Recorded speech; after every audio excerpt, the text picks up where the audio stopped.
Tonight on the Black Channel, we're going to have a conversation here about who exactly is it who is pushing this illegal alien agenda on all of us here. And you're going to start to see some very stark similarities no matter where on Earth you go to. And it's not necessarily going to come from some of the usual suspects. This just came in here. So, John Kasich, I think he was a former Ohio representative. I think it was. He made a post about this. So, yeah, former governor of Ohio also. And he made a post about, ending temporary protected status. Everybody's focusing on Haitians, even though it wasn't just them, it's majority of them. And this is what he had to say. The Supreme Court decision has said that Haitians are going to have to be removed from Springfield, Ohio. I guess I understand that, but there is an opportunity for the Congress to extend temporary protection status because things in Haiti are just deteriorating, and sending people back there with their families, to me, is just crazy. I wish the Congress would extend this for the Haitians, but if not, they'll say that that's the law. And to quote somebody, a figure from a Charles Dickens novel, if that's the law, then the law is an ass. All right, so we're talking about old Republicans. We're talking about that.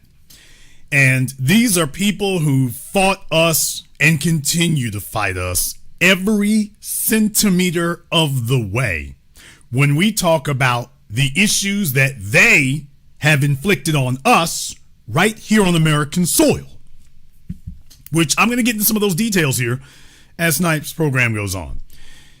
But you see them having a level of activism and speaking out and upsetting folks in their own ranks. Case in point, you go ahead and take a look at this comment section. You are the perfect example of why young MAGA Republicans hate the GOP. This Matt Van Swall has over 500,000 followers. Former nuclear scientist, current right-wing wacko, Donald Trump Jr. came running in here. I'm just here for this all-time ratio.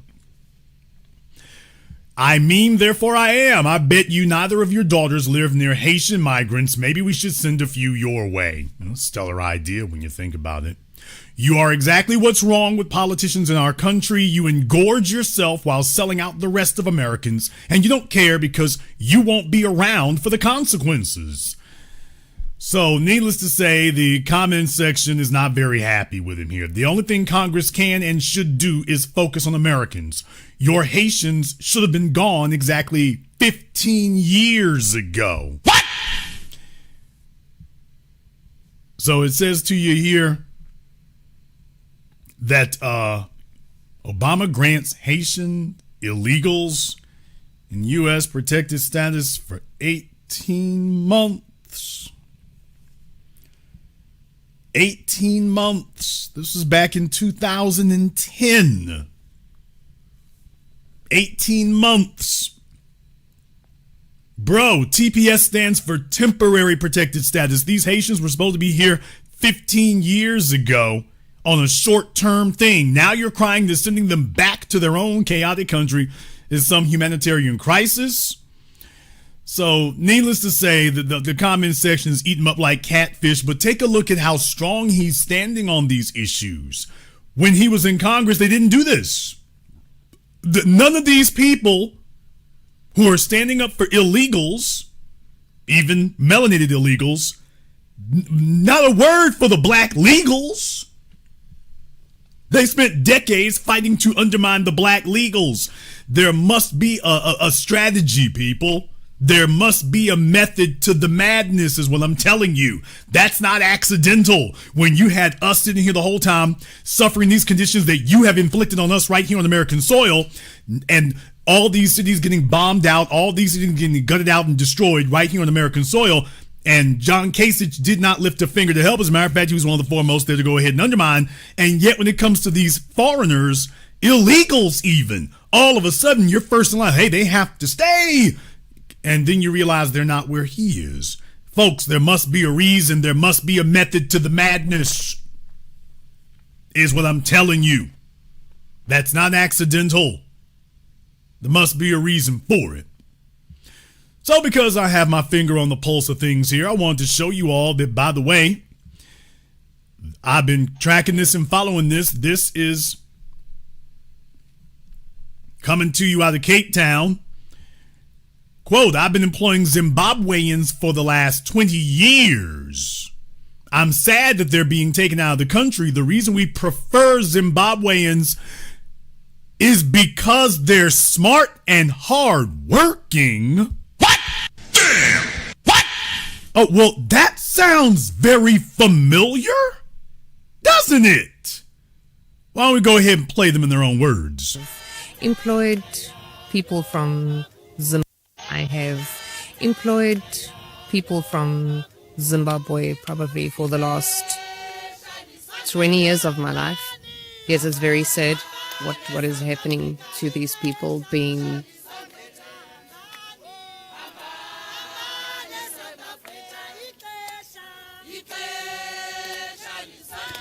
taken out of our country because they are good people. They say our country? And what is she doing to, quote, our country? Being taken out of our country because they are good people. They say that these people are taking South Africans' jobs. But the thing is, the reason why people employ them is because of their diligent work, because they are such hard workers, because they are just these beautiful people. They are very hard workers, very diligent, very neat, exceptionally smart. Wow. Okay, let me go ahead and stop this for a moment. Now, when they bring the illegals over to America, what do the modern day white slavers who bring them over, what do they tell you? Why, they are hard workers. They work harder than the rest of you. Why, they're doing jobs that you don't even want. Why, these are jobs Americans won't even do. Well, that's what they say in America. Now, what do these modern day white slave traders do back in the countries where these folk come from? What are they saying over there? Well, I'm in South Africa, the Boers. Why, you can't say that these are jobs that South Africans won't do because you've impoverished them to hell. So you can't use that lie. So what lie are you going to tell? Well, they're just really hard working. Well, that's what you folks say about them when you bring them over here. So what is the hard work metric that you're measuring? What exactly is it, the metric that she's measuring, quote, hard work? But they're just very diligent, very beautiful people. Have you seen how you white folk treat Zimbabweans? Excuse me, how do these white folk in Africa treat Zimbabweans? How do they talk about them? How do they regard them on African soil? And you ask yourself, what's the mentality? I need you to understand what the mentality is race war. You need to understand that that's the mentality because they are already a woeful minority. So they're not concerned about maintaining a white majority. So every move that they make is a move for war to destabilize the current population. And they will use everything at their disposal in order to do so, including a massive influx of foreigners, specifically to destabilize the native population. This is the strategy. They are a numerical minority. There's no hope of them ever becoming a numerical majority. So the strategy for ruling is to eternally destabilize the majority so that it doesn't matter that they are outnumbered. They're the only stabilized group and they go to work destabilizing everyone around them. This is white supremacy globally. This is how they've done it now for over 1,000 years. This is textbook example. Anywhere and everywhere that they go, the first thing they do is take a look at what stabilizes you, what unites you, and they immediately go to attack that. If you are united by your tribe, we break up the tribe. If you're united by your religion, we attack the religion. If you are united by your customs, we attack the customs. You must have LGBT or we're going to attack you. You must embrace our religion or we're going to attack you. You must bring in these foreigners or we're going to attack you. We'll knock off your current leaders and bring in somebody who's going to tell you, you know what, I'm one of you. And the new way of doing things is that we need to do all this stuff that these colonizers over here are saying for us to do. So everything is about destabilizing you where you are. So they are a pitiful small minority in South Africa, and yet look what they're doing. And by the way, she's on camera. She's in front of the world. She's telling everybody, hell yeah, we're doing this right here. This is not in America. This is in the same place where they bring folk over telling us they're doing jobs allegedly that you Americans won't do. Back on African soil, they're saying the same thing. Ain't that amazing? Everywhere they go, they're saying the same thing.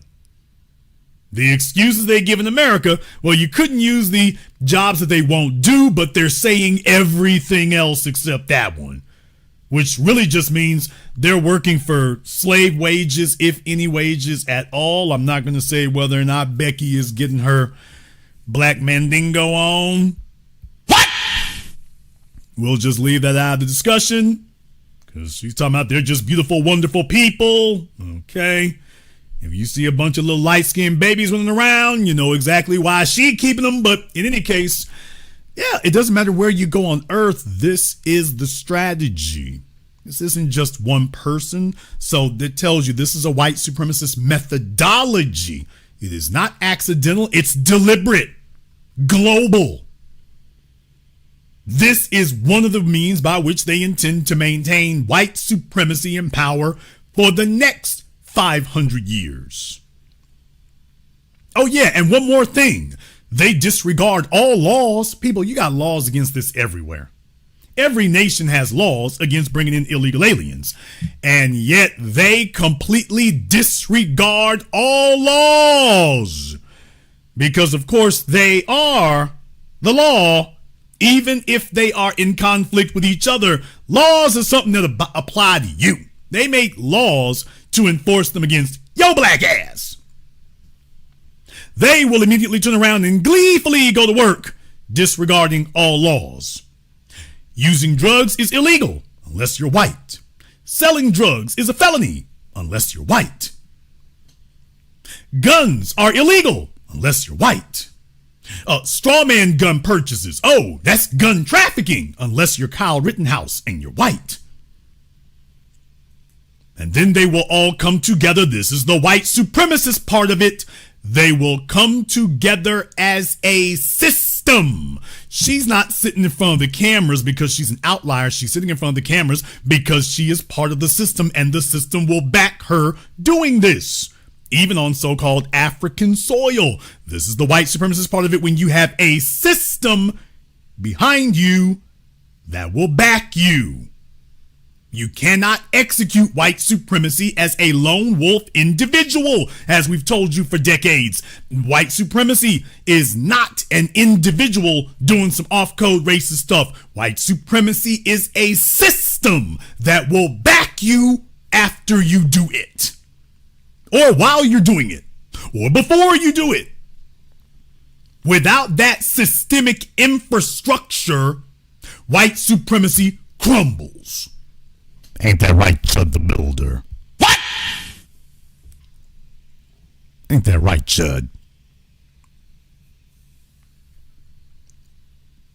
When you don't have a system to support you, then the practice of white supremacy immediately begins to crumble, which is why having that systemic element is key. Otherwise, it doesn't work. And that's why they hate that we keep putting the spotlight on it. Because once you let people know that, hey, this is a system, rest in power, Brother Neely Fuller. When you make it clear that no, this ain't just one individual or one person way over here, some outlier. This is a group practice. It is a systemic practice. Because you see, the law would already defeat what they're doing. So what you have to have is a system that exempts them from the very laws that are on the books. The only people that they want to, quote, enforce laws against now is you, which is the sick joke of systemic white supremacy, which is, okay, hate crimes are only illegal for Negroes. So they're not ignorant about this. They're not ignorant about this at all. And of course, speaking about South Africa, nothing would be complete without putting the spotlight on everyone's favorite Afrikaner, Elon Musk. I have to remind you all that this is what he said going on a year and a half ago here. This is what he said about H-1B visas when MAGA jumped up and right after the election said, yeah, we're not rocking with illegals and H-1B visas and all these foreign workers. None other than Elon Musk showing his fangs. Elon Musk began to immediately bare his fangs and let you know what he was really here for. Now, this is what, to some people, gives them the idea that this is a class struggle. However, I do not want you to be deceived. Yes, there is a classist element to it, but at the end of it, there are no black people who are members of the class. These are all privileged white supremacists fighting over increasing their slice of the pie. So at the end of the day, it is still a white supremacist, it is still a racial class conflict. But you'll remember that Elon Musk went to war against the MAGA morons and all these idiots and fools and buffoons and dupes who got fooled. He went straight to work against them. The contemptible fools I'm referring to are those in the Republican Party who are hateful, unrepentant, racist. They will absolutely be the downfall of the Republican Party if they are not removed. He's talking about anybody in MAGA or the Republican Party who does not support H-1B visas. Why, you are hateful, unrepentant racist. I mean, he said it full blown with his full little fat bird chest. All of a sudden, Elon Musk doesn't like racists anymore. All of a sudden, why that you're not just throwing that word around for nothing. All of a sudden, that word doesn't mean nothing because you just call everybody racist. You just call everybody racist, so it doesn't mean anything. All of a sudden, well, Elon says it there, and next thing you know, there's Ian Miles Chong. So he brought his Asian lackey with him. Some of these subtards are going to be incredibly disappointed to find out that you're not a racist like they are. Boy, I'm telling you. Yeah, you must have chapped lips from having your lips wrapped around Elon Musk's musty rump like that, Ian. But boy, talk about looking crazy in real time, though at this point he's used to it. So, yeah, folks, Elon Musk, I mean, the Afrikaner strategy here, right in front, even against white folks. Hey, man, the contemptible fools I'm referring to are the unrepentant racists. Anybody who is upsetting his business strategy of bringing in low-wage Asian labor to come to work for him, while all of a sudden you are, his attack on you is that you're racist. So in other words, Lyndon Johnson, Elon Musk understands this because America taught the world how to practice white supremacy and apartheid. America taught the world Nazism. The Nazis did not create Nazism and America copied it. America created Nazism. It created apartheid. And Adolf Hitler and the National Socialists looked at America and literally said, hey, we can create a white supremacist society in Germany because they've already done it in America. It's not theoretical. They have done it in the United States. In the 1700s and 1800s, they have a segregated nation, a white supremacist nation. Of course we can do it here in Germany. So for those of you who do not know, please remember, America taught Nazi Germany how to do what it did. Adolf Hitler and them specifically referenced North America and said, hey, we can do this here because North America has proven it can work. And then they went to work to replicate in Germany what America had done. Oh, I'm sorry. This is why they're going to go sanitize your history books. They don't talk about the origins of the Nazi Party. If you're going to talk about American history in World War II, you need to make sure that you do not leave out that, by the way, Nazi Germany specifically was emboldened to push their white supremacist purity because of America. And the eugenicists, and not just them, just the slavery period, you had already shown them that, okay, this is a viable idea. So well before we get to the eugenics era, just white supremacy, period, that you can have an entire nation based on it. And so when they teach your kids, you're going to have to teach your children this because they don't tell you any of this. And then you think I'm just making all this. Oh, you exaggerating. I mean, maybe they talked about America, but they didn't say we learned this from America. Yes, they literally did. But of course, if you haven't actually looked to see where the timelines come in, you don't know that. No, the National Socialists got the idea that they can make a Aryan society from America because America was their proof of concept that yes, you can build such a society and yes, it will function and yes, it will work.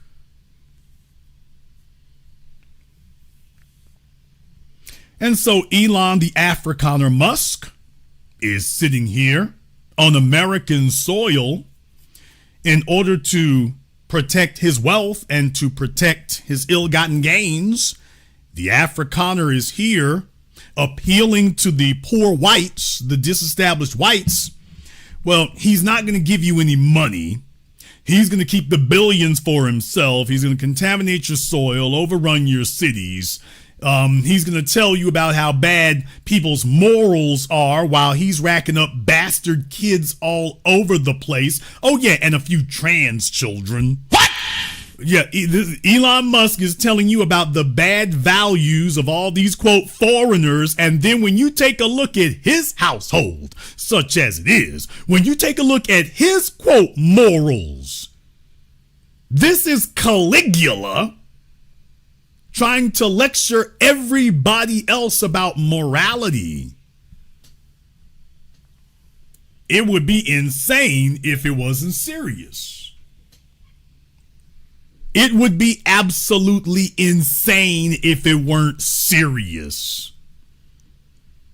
Now, you know, if they were actually good and decent people themselves, they wouldn't listen to it in the first place. But remember, what these folks have sold them on is, don't worry, we'll set up a website where you can go around and basically you will have the spiritual, moral satisfaction of feeling socially superior to the Negroes while I pick your damn pockets over here. While you can't afford houses, you can't afford any of that. Elon Musk is not fighting for the working class. He's not fighting for the middle class whites. Elon Musk got his, and all he's doing right now is going to work to make sure you never get anything. And they're sitting right there, rah, rah, Elon. Rah, rah. That's right. You tell the niggers. And then he turns right around and says, by the way, you're hateful, unrepentant racists.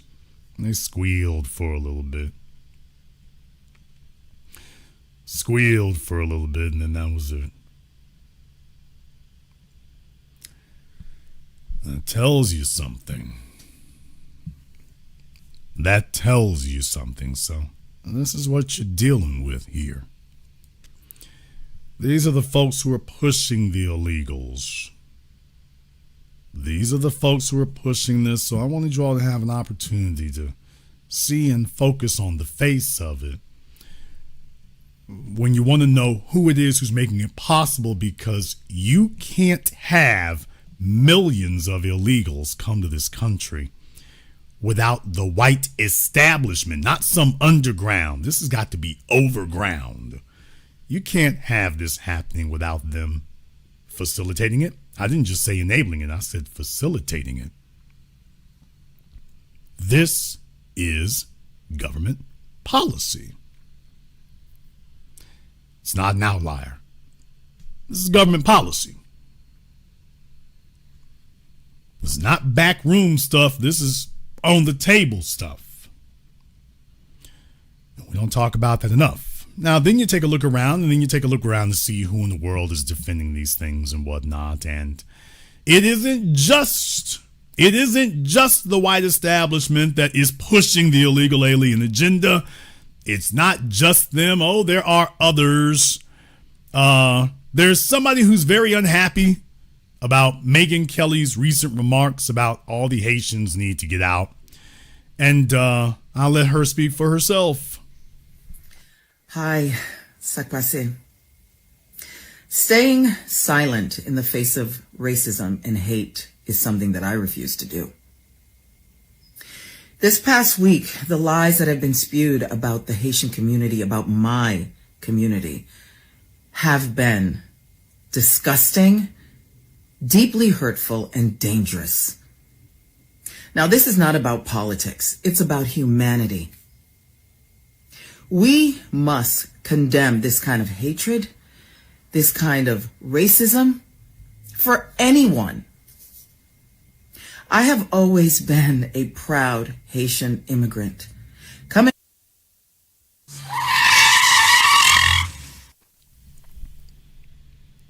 Keep that energy.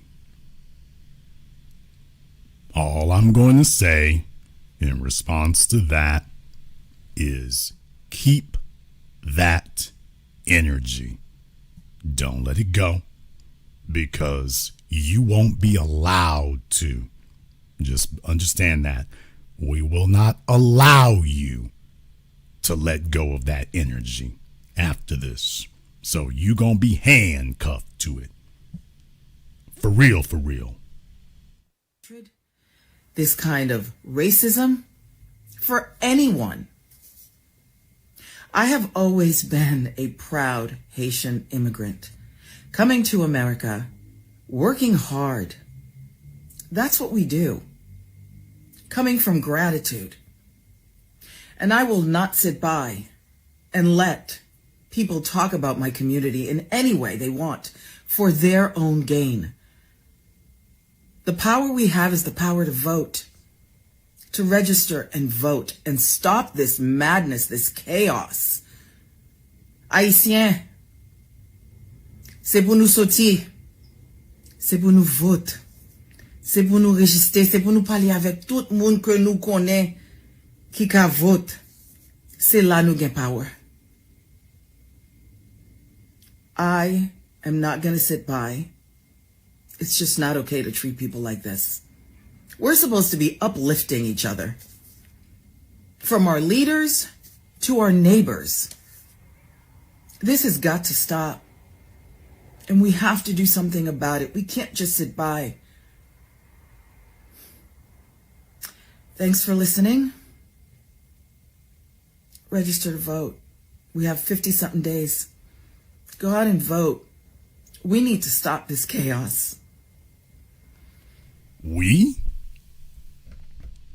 She must be speaking more French, y'all. We? We? I don't know who the we she's referring to is. It must be to her ex-husband. Oh, please. What? Damn! Yeah, y'all, she must be appealing to Zaddy. She must be talking to him. She can't be talking to us. Ain't no way she talking to us. It just can't be that. So it must be somebody else she talking to. I know damn well she's not, referencing us. I'm looking around like Robert De Niro. And so, who you talking to? Me? You talking to me? Can't be. So I wanted to do this here for a moment because I wanted to put this front and center, because I do not bring receipts. I bring invoices. I do not tell you what you paid. I tell you what you owe. And I think you all can see, oh man, her outstanding tab is pretty damn heavy over here now, isn't it? Outstanding tab is pretty heavy. Now, I'm going to do you all a favor right now. Here's what I'm going to do. I'm going to do you all a favor because I think that the video I just played for you all of her, I don't think that does it justice. I think the visuals need to change. So what needs to happen now, let me go ahead and play her words with some slightly more honest visuals this time. Community have been disgusting, deeply hurtful, and dangerous. Now, this is not about politics. It's about humanity. We must condemn this kind of hatred, this kind of racism for anyone. I have always been a proud Haitian immigrant, coming to America, working hard. That's what we do. Coming from gratitude. And I will not sit by and let people talk about my community in any way they want for their own gain. The power we have is the power to vote, to register and vote and stop this madness, this chaos. Haïtiens, c'est pour nous sortir, c'est pour nous voter, c'est pour nous register, c'est pour nous parler avec tout le monde que nous connaît qui ka vote. And there on your screen, there is a proud Haitian, if I ever saw one. Just take a look on your screens right there, brothers and sisters. There's a proud Haitian, if I ever laid eyes on one. Look no further. Now, these are individuals who made their careers and made their money among black folk here, particularly among the foundation, and yet, if you want to know how it is they got their jobs and how it is they got their roles, we're just going to talk about the over-the-table stuff. We're not going to talk about the undercover stuff. Damn! We're not going to go into that. But yeah, man, these folks who are so damn silent the rest of the time, and yet she comes out the gap. I'm a proud Haitian. All right. Keep that energy.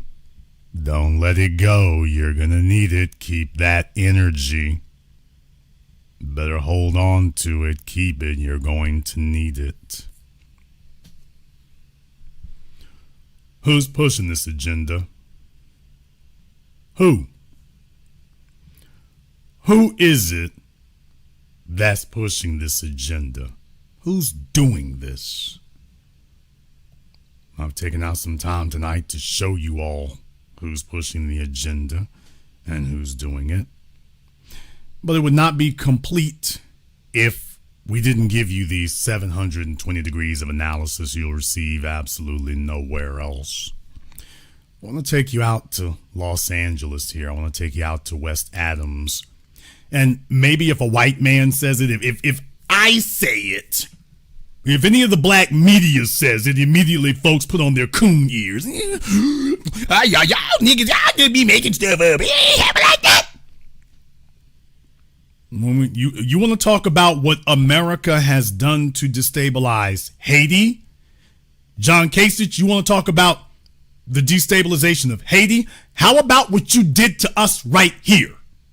How about what you've done to us and you continue to do to us right here on American soil? And you're deadly quiet at that point. So your agenda to bring in as many foreigners as you can is all about destabilization.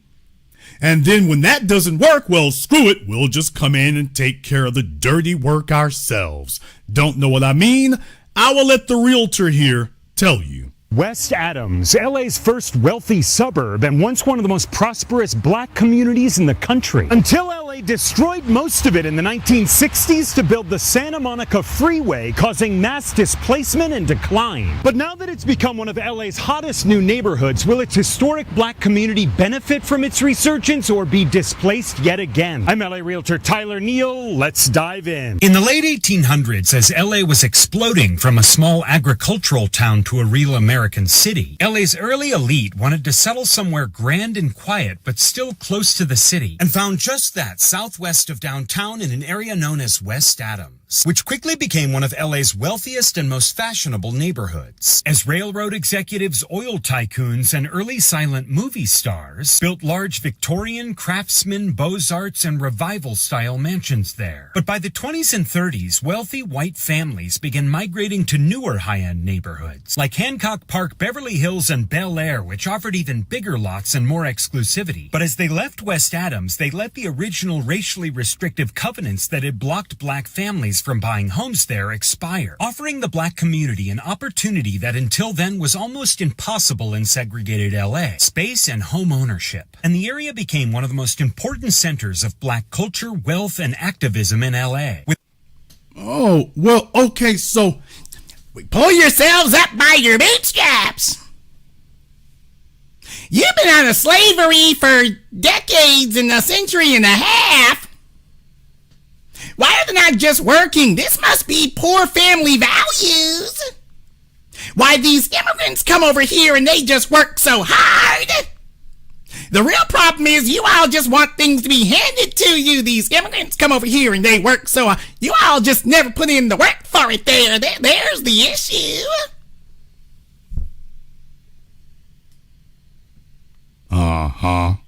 With residents including Dr. Ruth Temple, California's first black female physician, Haiti McDaniel, the very first African-American to win an Academy Award, and later Ray Charles, who also built his recording studio RPM International in West Adams, which later became the Ray Charles Memorial Library. White homeowners filed multiple lawsuits to push black homeowners out of West Adams and lost every time. Oh. Well, interesting. Yet again, something that the immigrants don't have. Why, they've got full-blown congressmen, governors, presidents coming to defend them. They've never targeted these people. Not back then, not today. Folks, they weren't doing this stuff to them then. They've always been defended. Always. They've never been targeted. We've been targeted from day one from literally every geometric angle you can imagine. That ain't accidental. This is policy. But where courts failed, a giant freeway did the job for them in 1961 when LA ran the new 10 freeway directly through West Adams, destroying homes and neighborhood landmarks, displacing families, and as a result, West Adams descended into decades of economic decline, disinvestment, and neglect. By the late 20th century, the community began to restore what was left of West Adams, some of LA's most impressive and beautiful historic homes, which since has attracted additional outside investment in major new developments, plus new restaurants, shopping, hotels, and galleries along Adams and Jefferson Boulevards. But many fear that the residents who sustained West Adams through its hardest decades will be pushed out yet again, this time by rising costs, unable to share in the neighborhood's resurgence. Okay, so they brought in billionaires who the government puts together a policy to destroy the neighborhoods, to drive values down, as I've always taught you all. So-called urban sprawl and urban decay is government policy to destroy land values so they can come in and buy up everything at the absolute market minimum, and then they will be allowed to develop it in ways they stopped you and prevented you, because remember, it's stopping you and preventing you. Case in point, these illegals ain't even supposed to be on the soil in Ohio. So they have extended the white supremacist exemption from law to Garcella here and her folk. They're not being required to observe the law. They can drink, they can drive, they can eat your damn cats. What? They can sit up here and break the law with impunity. They can set up businesses that are not even supposed to be there. You, on the other hand, we're going to come in and destroy your communities. We're going to destroy everything. And if you're going to rebuild something, you have to do it under this new set of contradictory and oppressive rules that we've set up. This maze of rules we're going to set up now. You have to rebuild what you got with no advantages, no help, and going through this catacomb of contradictory rules and regulations set up specifically to stop you. And then when you can't build anything, we're going to say, oh, you niggas is just lazy. Let's just hand everything to these billionaires over here. You niggas is just lazy. You just let your communities go. These other folk are exempt from the law. The politicians come and say, yep, they're exempt from it. Well, they never said this for us. We were never allowed to go back into West Adams, Tulsa, Oklahoma, Wilmington, North Carolina, Rosewood, Florida. We were never allowed to go back in exemption from the law and just do what we got to do however we got to do it. If you don't have what you need, here comes an inspector, here comes a permit, here comes the police, here comes the fire chief. Why, in Atlanta today, your so-called black mecca, hey, y'all niggas making too much noise, Killer Mike. You all are making too much noise at your business. Why, we don't think this can keep going because you're making just too much noise.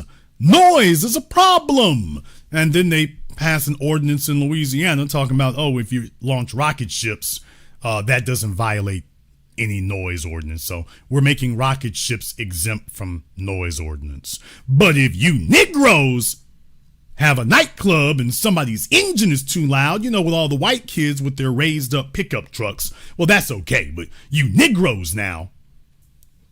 So we've never gotten any of this. Now, folks, what I'm saying, I'm not breaking news here. I'm doing this tonight as a record, just to remind people, because remember, they're not teaching the young folk this. A lot of your coonified parents, they either don't know or they're too lazy emotionally, or they have just decided to try to ignore it because, well, let me just kiss ass to get along. So this is the function of the new black media, is to remind you of this. And it was the same thing in Cleveland, the same thing in Watts, the same thing in Detroit, the same thing in Lansing, the same thing in Harlem, the same thing in St. Louis, the same thing in New Orleans, the same thing everywhere you go. This has been the white supremacist strategy. This is a specific, spelled out, articulated strategy. Economic targeting of their enemies, deprive you of resources, create laws that say it is permissible to specifically target you, just you, because you see, you're not going to be allowed to make a freeway through the white folks' neighborhood. I need to remind you all of something. Every time you have an interstate that makes some major strange S movement or S curve, I need you all to know that if you do not see a specific geographic formation, by that what I mean is a very large hill, like some of them that you'll see in Alabama or Georgia on I-20, if you don't, and even in those cases, they blasted dynamite through them, although you have to be careful. You shake the ground and you can make rocks come down. But for the most part, folks, if you just have flat land, flat territory, going through Texas, going through California, going through Oregon, going through Virginia, going through Kentucky, when you see these S's in the freeway, the freeways make these S movements, I need you to understand that, oh, those are the white neighborhoods they're going around.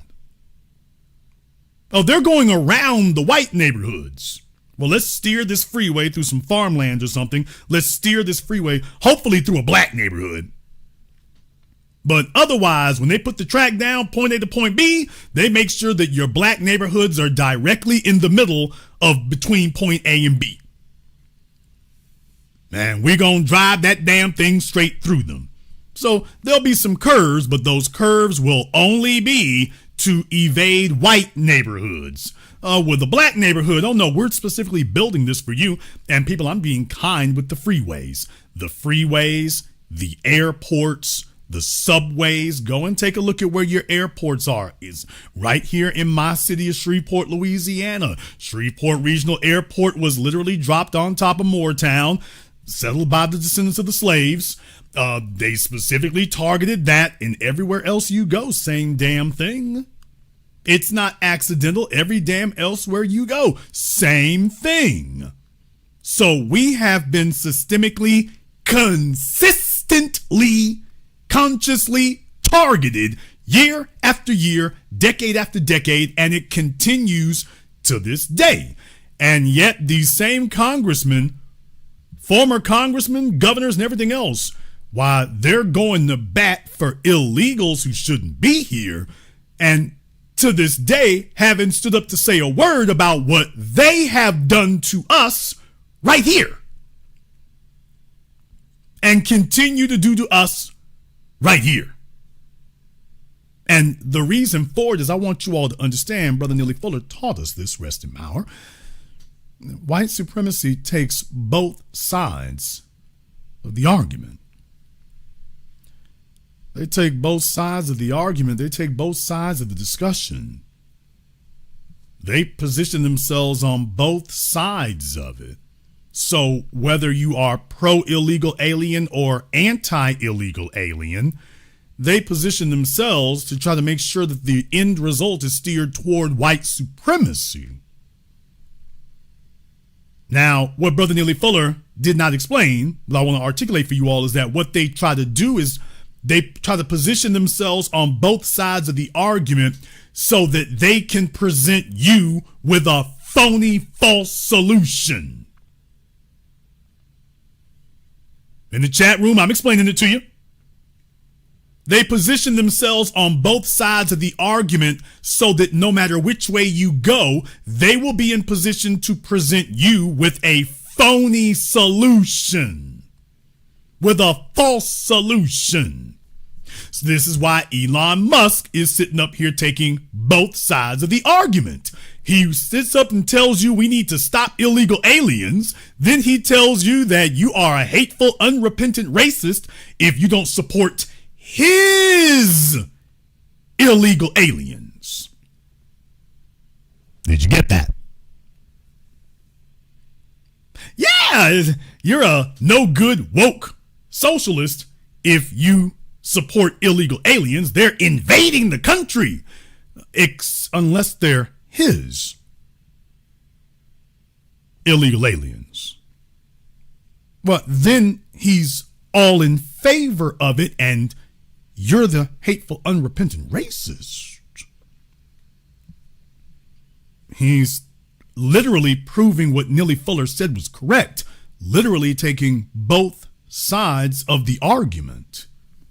So no matter which direction you go in, he's now positioned to present you with a phony, false solution, a phony, false alternative. He'll be right there to tell you that this is what you need to do to resolve it. So if you want to get rid of illegals, he positions himself there to say, okay, here's what we need to do. And if you want to keep illegals, he positions himself to say, okay, here's what we need to do. So they try to make sure that no matter what the outcome is, that they position themselves to maneuver you so that it benefits them. No matter which way you try to go. What's the solution? The solution is you do not accept whatever he offers. You come up with your own solution. You come up with your own logic, your own rationale, your own answer that has nothing to do with him, did not come from him. You can generate your own solution. And when you settled on that, that's the way to go. You don't take any input or insight from him or his others. You're already on the right track. Brothers and sisters, you don't need them. You're already on the right track. You don't need their help to devise the solution. You already know what the answer is. You know he's going to pretend, whether Democrats or Republicans, they take both sides of the issue. Okay, you've seen how that's turned out. They, quote, take both sides of the issue, and then no matter who you vote for, you get white supremacy. That's what Brother Neely Fuller was referring to. They position themselves so that no matter which way you go, you get white supremacy. Yes, but only if you follow their lead and you accept their quote unquote answer.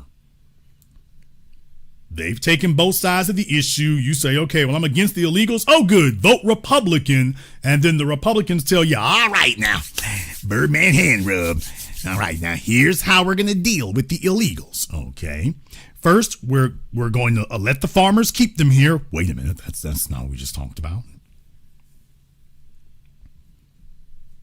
Okay, I'm not in favor of that. No, we're not doing that. So yeah, that's not accidental. Not accidental at all. I want you to understand and see that how it is, because this is the race war. I'm just trying to get you to see and understand that this is what a race war looks like. When Dr. John Henrik Clarke talked about the diabolical genius of the evil European, the diabolical genius of the white supremacist European, Dr. John Henrik Clarke meant that is that the first thing they sit down, folks, let me explain to you here. And I am a major student of these things. I'm a major student of it.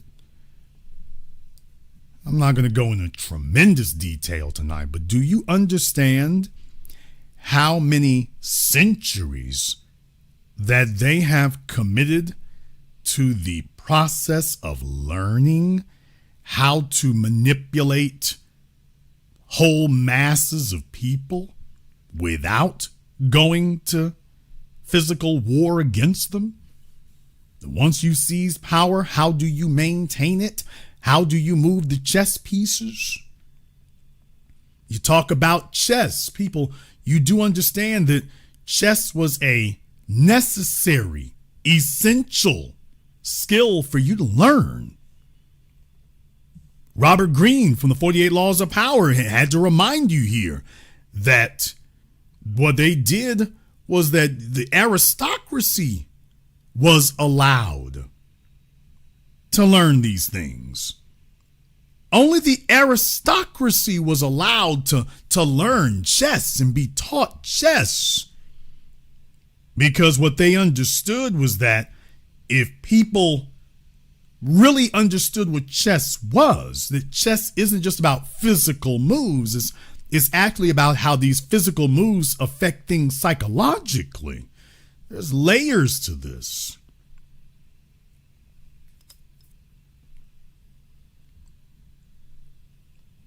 In Chinese, I think it's Zhangqi. I think it is. I'm probably mispronouncing it slightly, but I think it's Jiangqi. This goes beyond the art of war. If all you learned was the art of war, you learned battlefield tactics, which are useful, don't get me wrong, but the Europeans went even further. They said the battlefield tactics, the battlefield begins in your mind. If we can outmaneuver you mentally, outmaneuver you politically, it will be unnecessary to ever face you on a battlefield. We've beaten you before you can ever take up arms against us.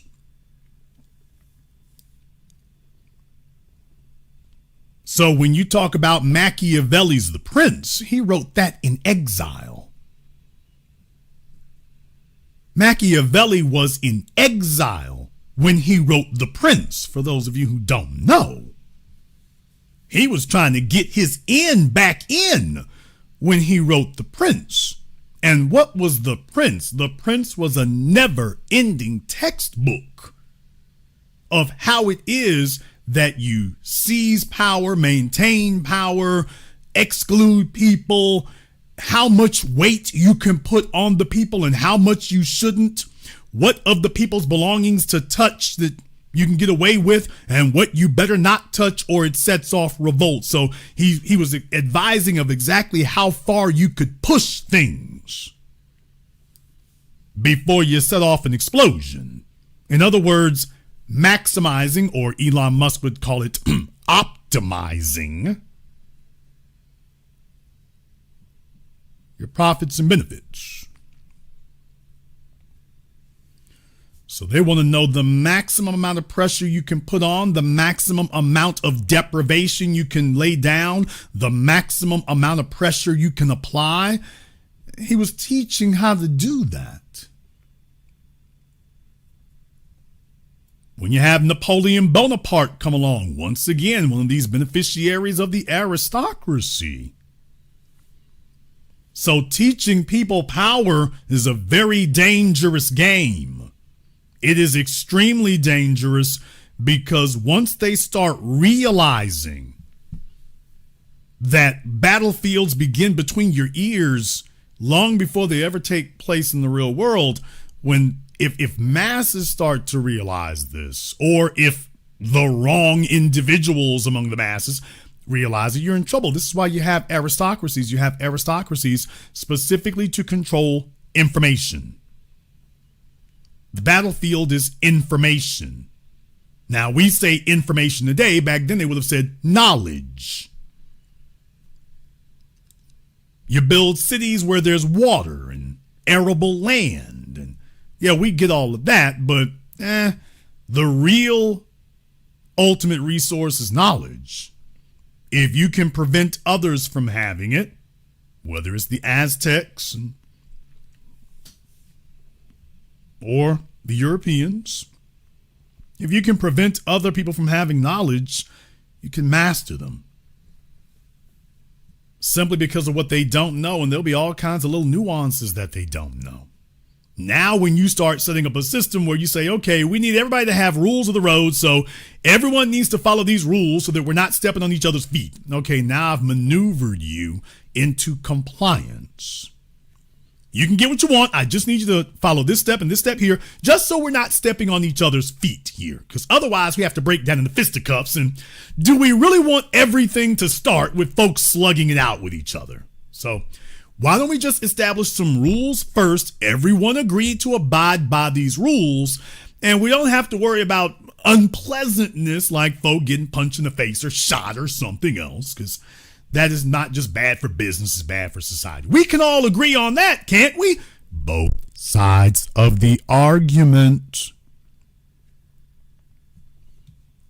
Well, I mean, okay, that's fine right there. I mean, that's no problem. I mean, we don't want everything to be a fist fight every day. We're perfectly fine with that. I mean, it doesn't have to be. Oh, good. So glad that you agree with that. Now I need you to fill out this form right here, and this form right here, and this form right here. We'll come back in a couple of days to check and inspect to make sure you're abiding by that right there, and check your property lines here. And okay. Hey, when did they check yours? Oh, we haven't gotten around to that yet. You've been here for 80 years. Yeah. You know, we're grandfathered in. Grandfathered in. Wait a minute, so I have to check all these boxes? Yep. Because we wouldn't want me to step on your toes. Yep. But you are exempt from the boxes. Yep.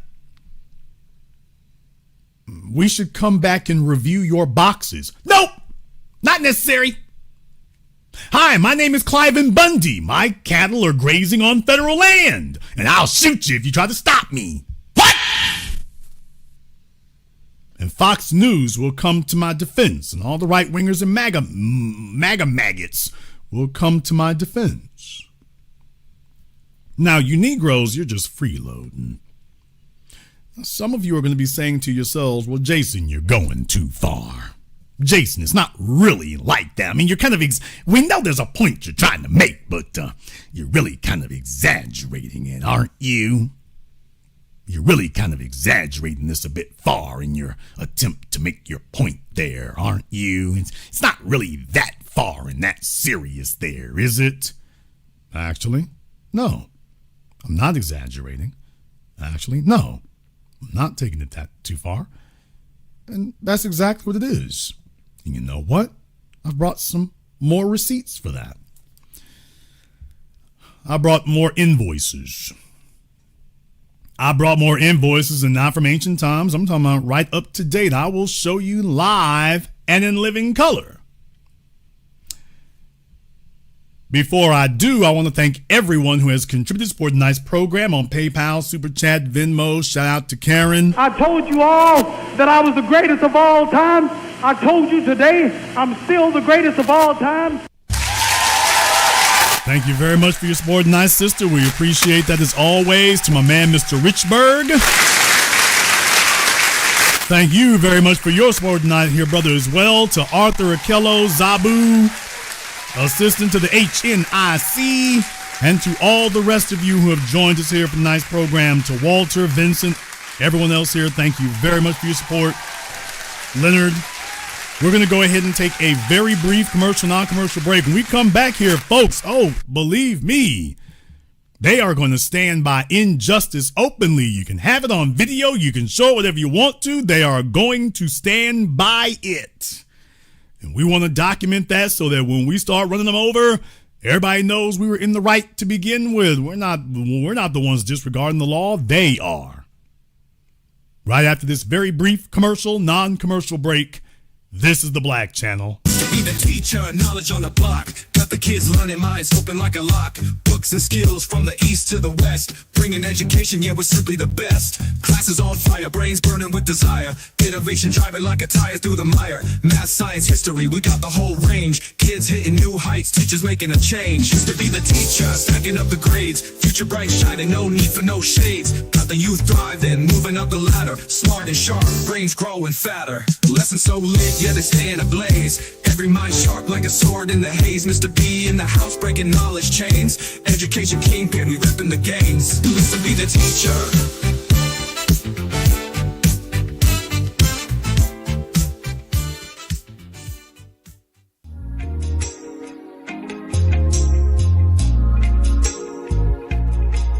Order yours today to experience all the benefits of Ash Kickin' Body Butter.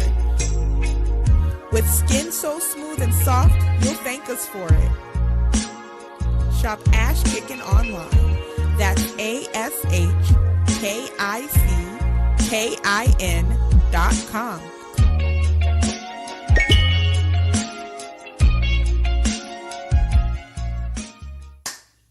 Hi, this is Brenda Starr, creator of Poetry with a Purpose and author of the book Pressed But Not Crushed.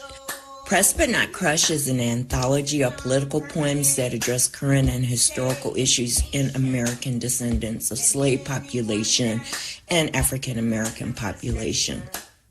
The book describes slaveries and its residuals, Jim Crow segregation, social depredation, and other relevant issues to American descendants of slaves and African Americans, including the current political climate that does not address our issues.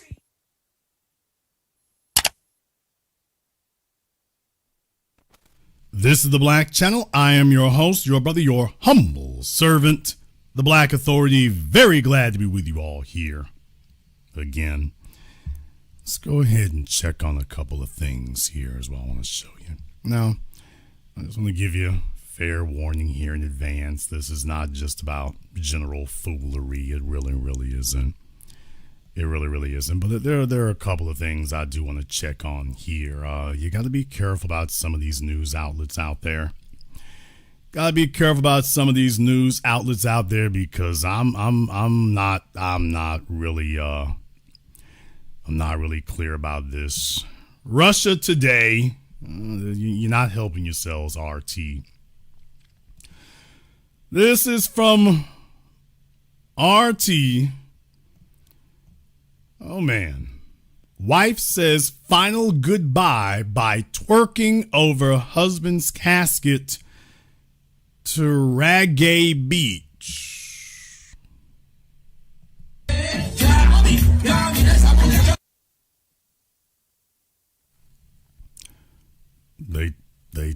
They must really love reggaeton where they're from. Okay, fine. They must really love that. All right.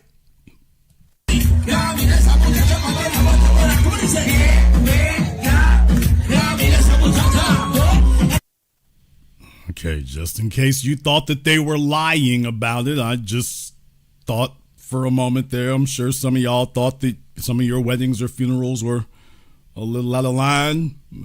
All right, well.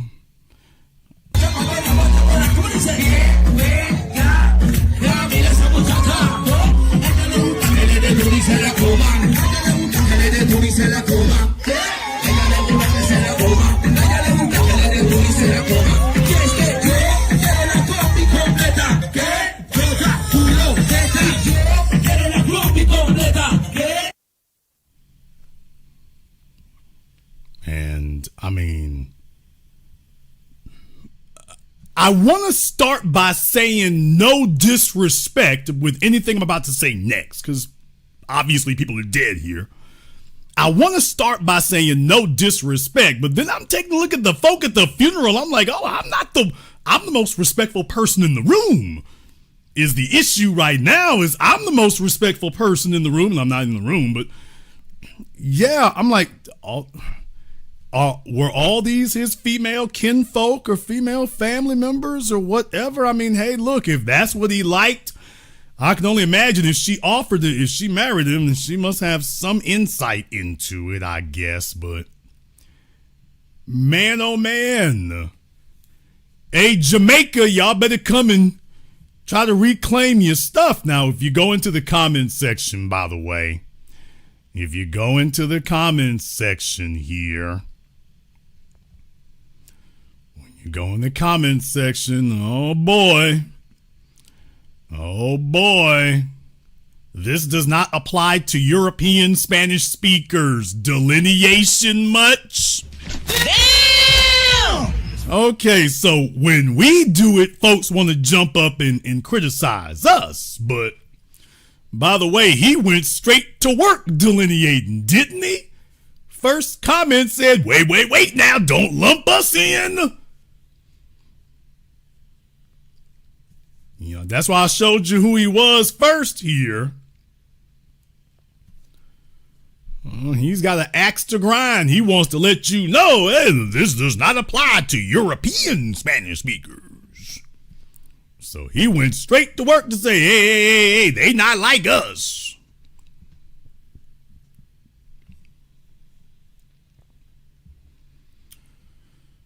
Oh, boy. So, what they're talking about here, it's reggaeton, not reggae. And the man is literally talking, yeah. Okay, well. All right, so what I'm saying is that, and these will be folks who'll be sitting up here talking trash and whatnot. So, they're Russians, folk. They're Russians. That's the point for those of you who might have said, Jason, you're wrong. My point I was making is that these are Russians talking about Hispanics. They don't even have the genres correct. It clearly says up here reggaeton. They don't even have the genres correct. They're talking about twerking. They don't even have the genres correct. And what I'm telling you is, it doesn't matter. It really doesn't matter. You can quibble about all that you want to. Huh? There's a bigger point that they're trying to make.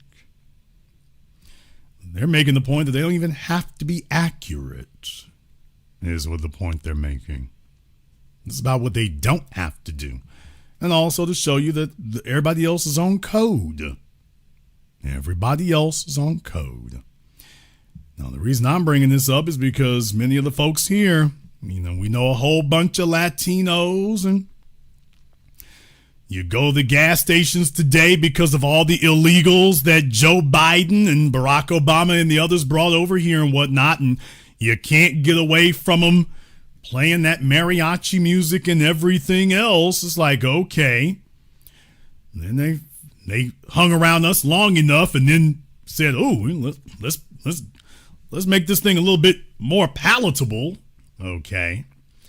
Well, these would be the same folks sitting up here talking trash about us, by the way. These will be the same ones talking. They'll be sitting up here at their Mexican restaurants and stuff talking trash about us, is what I'm telling you. Did you get that? That's the point I'm making. If these were black folk, these would be the exact same people sitting up there at their restaurants talking about, isn't that a shame, those negritos? How disrespectful is... Now, if this were black folk, that's what they would be saying. That's the point I'm making. So, I'm not being disrespectful. For their sake, I hope this is a skit. I seriously hope this is a skit. Because some of us come from parents that, boy, if they was dead and you started doing this at their funeral, they would have popped out that casket for another good 5 seconds to knock you over the head. And deal with it. Some of us come from some families, if you did this on their casket, they would have popped up out that casket for another good 5 seconds. Just to make one last scene, or somebody else would have hopped the pews. Let me tell y'all, my uncles wouldn't have it. I wouldn't have it. I'm the first Negro over the pews. I wish you would. I wish you would start doing this in my vicinity. Like, okay, we about to have 2 funerals today. Damn! I hope the undertaker didn't take off early. I hope the folk at the funeral home didn't leave early. Cause they about to have another one here we got to take care of. So I hope he didn't take off early today. Cause we can just wheel your ass right on up over there. Service with a smile. Very efficient. Well, yeah, do y'all have a spare casket back there? We can just dump this one right here up in it. If you got a spare casket back there, you bring it on up front right quick. About to have a 2-for-1. And they just sitting up there dancing and stuff. So I just wanted to take a moment to let y'all know, by the way, that's a thing going on. All right, to lift your spirits a bit more here, here's a video that's making the rounds. Oh, this fella here, he comes up and whatnot and let y'all know the word is getting out just to show you. So this white fella comes and runs over to this brother's cart. What do you think, you're the coolest guy in the parking lot? He runs over there and he hits the fella, as you just, if you barely just saw. First thing he does is hit the man. You see that? He just swung at him. He just swings right there at him.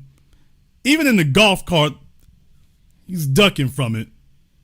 He swung at him. Now, I'm not sure if it connected or not. I'm not sure if he hit him or not. I'm going to assume that he did.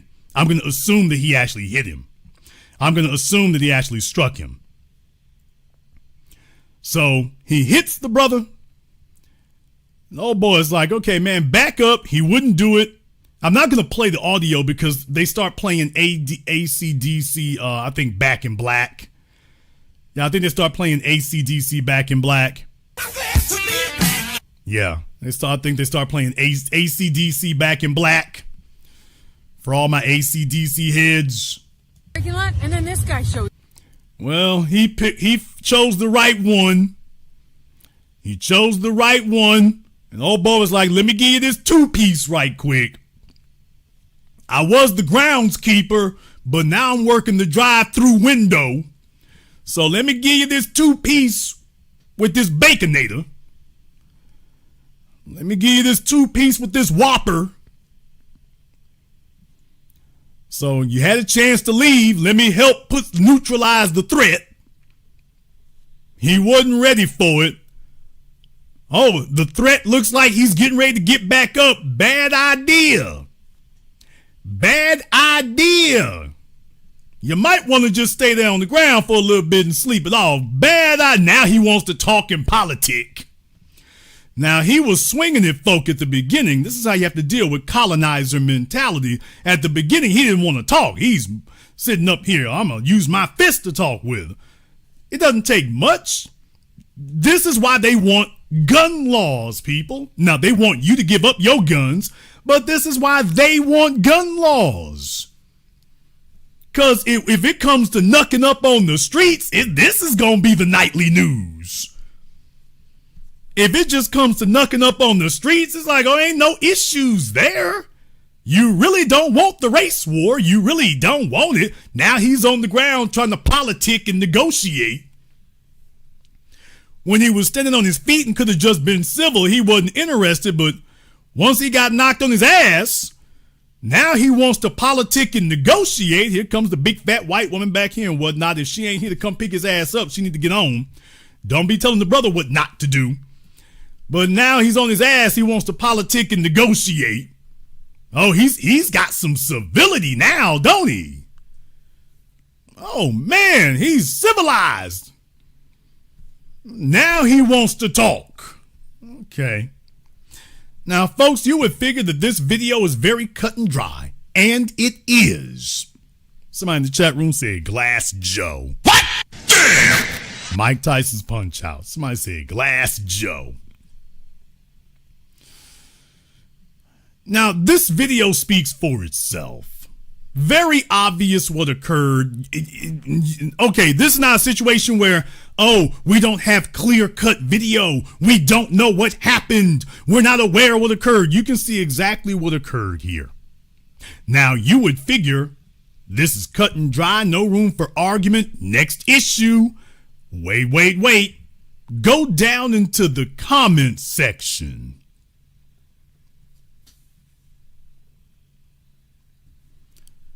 Why do black people always have to resort to violence instead of walking away?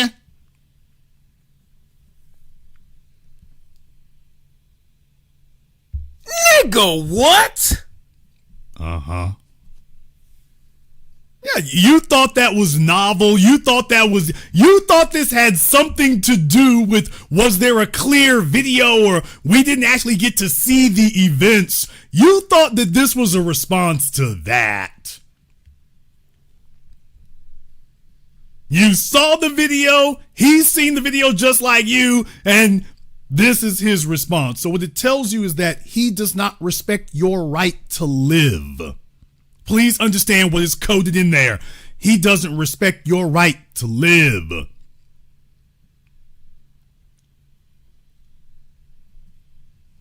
It's always the elderly or women they assault. It's not impressive at all.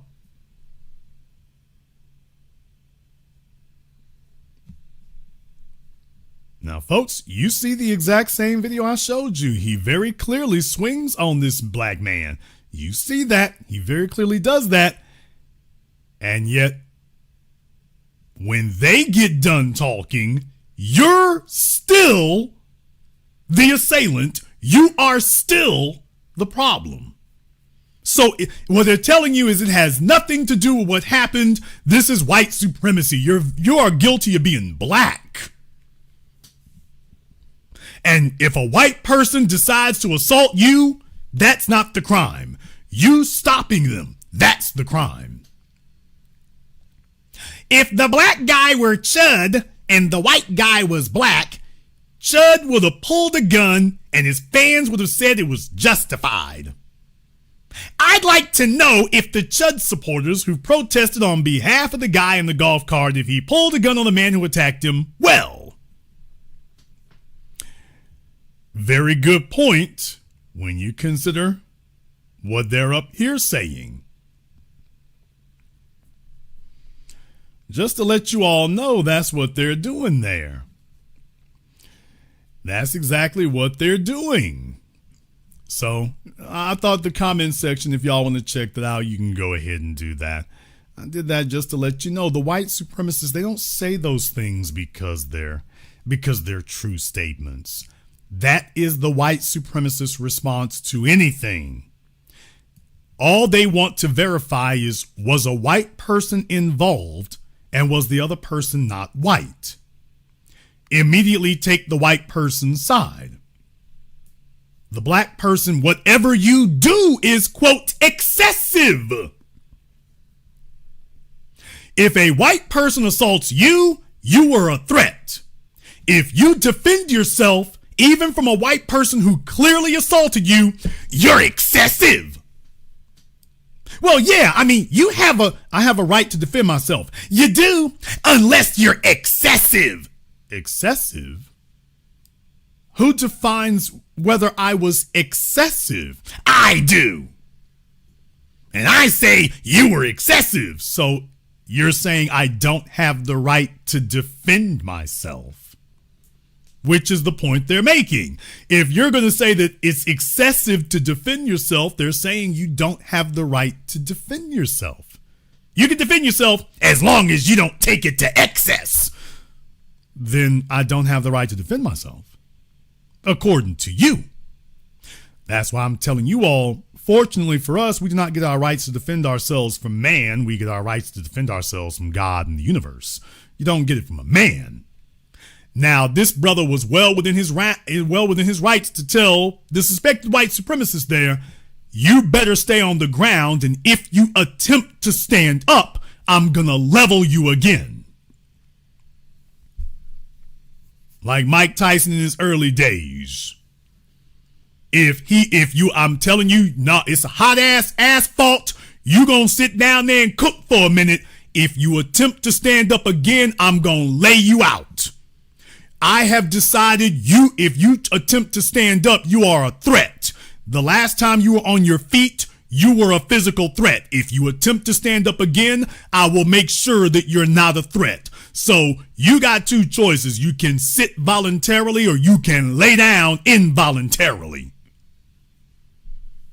But you gonna spend this beautiful Sunday afternoon in the heat sitting down there not being a threat. That's what you're going to do. You gonna do that.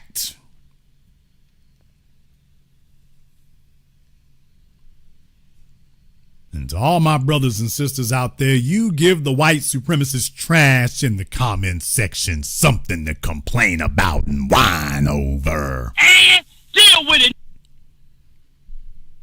You do not let folks sit up here and abuse you. If you're going to do something here, give them something to complain about. Give them something for real to whine about. They want to whine about something. They want to sit up here and use their white supremacist slogans. Give them something to really whine about. That brother should have sat there as soon as he knocked him on the ground, put the boots to him. That's how we do it here in Louisiana. Knock his ass on the ground. I ain't done with you yet. I'm gonna sit here and dance the moonwalk all over his ass. Like, oh no, you about to go viral for real. Shout out to Houston. What? Y'all know how we do it? From the boot, Louisiana, all the way to Houston. You know how niggas get down? Houston know what I'm talking about. Some of the rest of y'all don't know. Houston know what I'm talking about. Oh, as soon as they ass hit the ground, here the boots come. What you mean we done with him? We just getting started. Oh, no. What you mean we done? No, y'all know how it is. As soon as you see his back, when they back hit the ground, you see their feet roll up in the air, you know what's coming next. Here come the boots. Here come the boots. What you mean, run away? I ain't stomped this nigga out just yet. What you mean, we gonna leave? In New York, you know, they knock somebody down and then everybody break out running because police everywhere. In New York, they knock them down and break out running. Not in the South. No, in the South, you knock them down, it's, here come the boots. Oh, no, I can't leave just yet. I can't leave just yet. Got to do this right. Oh, and then he's got a golf cart. You can hold the handle, y'all. You know, sometimes you're stomping a bastard out and you lose your footing a little bit. Sometimes when you're stomping this bastard out, you might lose your footing a little bit. You might lose your balance a little bit. Ain't it nice to have something long and stable you can hold on to while you're stomping this bastard out? Don't have to worry about losing your footing. You can hold that pole in that golf cart while I'm just, let me give him what he got coming. Shout out Chicago. Chicago's about one of the only places in the North where I know they lay the boots down to. Chicago will do that too. So let me go ahead and say that. Let me get that to Chicago right quick. Outside of Louisiana, Houston, Chicago. I'll get that to Chicago because he would have went viral for real in Chicago.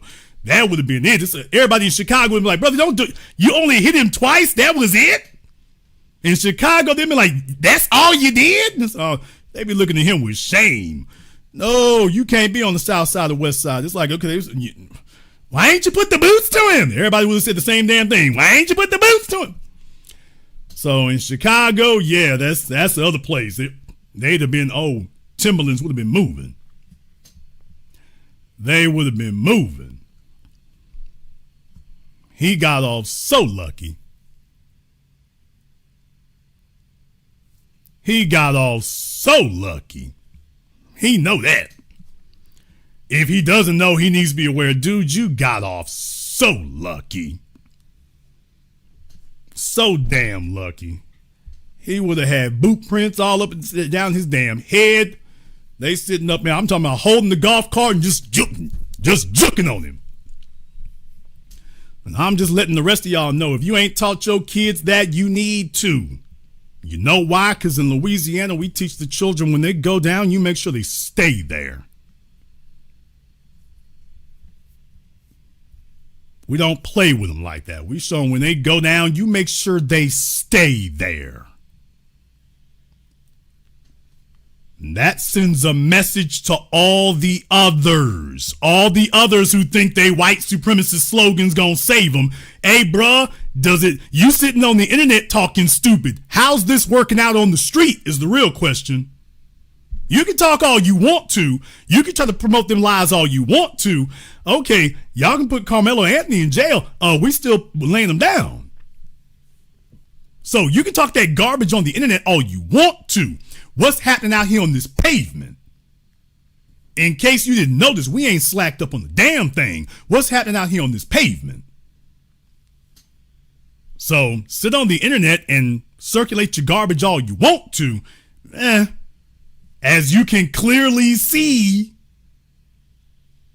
it's not going as smoothly as you were fantasizing in your head it was going to be. It clearly is not doing that. Obviously.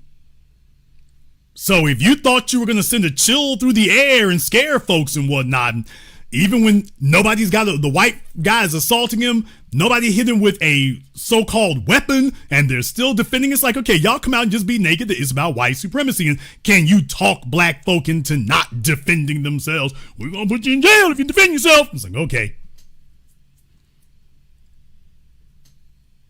Boots on the ground. That's the only thing that this was missing, was boots on the ground. And the brother wearing boots, or wearing shoes anyway. Boots on the ground is the only damn thing is missing. That's the only thing I'm upset about. No, I think he got some boots on. That's the only thing he was missing. Y'all, you got boots they made for walking.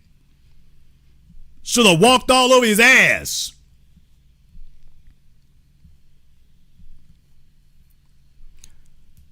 And here she come, the white woman there. Why ain't she coming ghetto boy?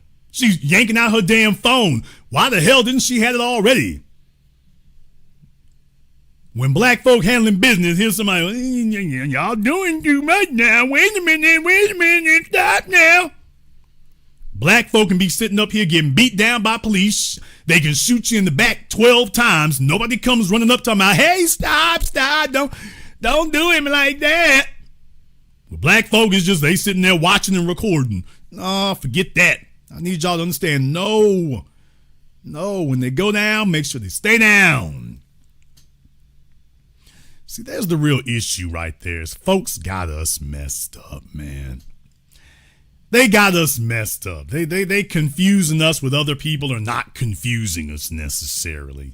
They're taking a look at the civil rights generation. They're taking a look at the tether class that they bring over. They're taking a look at all of that, and then they're trying to sit up here and, imprint that on us. They're trying to imprint that on us is what they're trying to do. And act like that's going to apply to us. And we ain't taking it.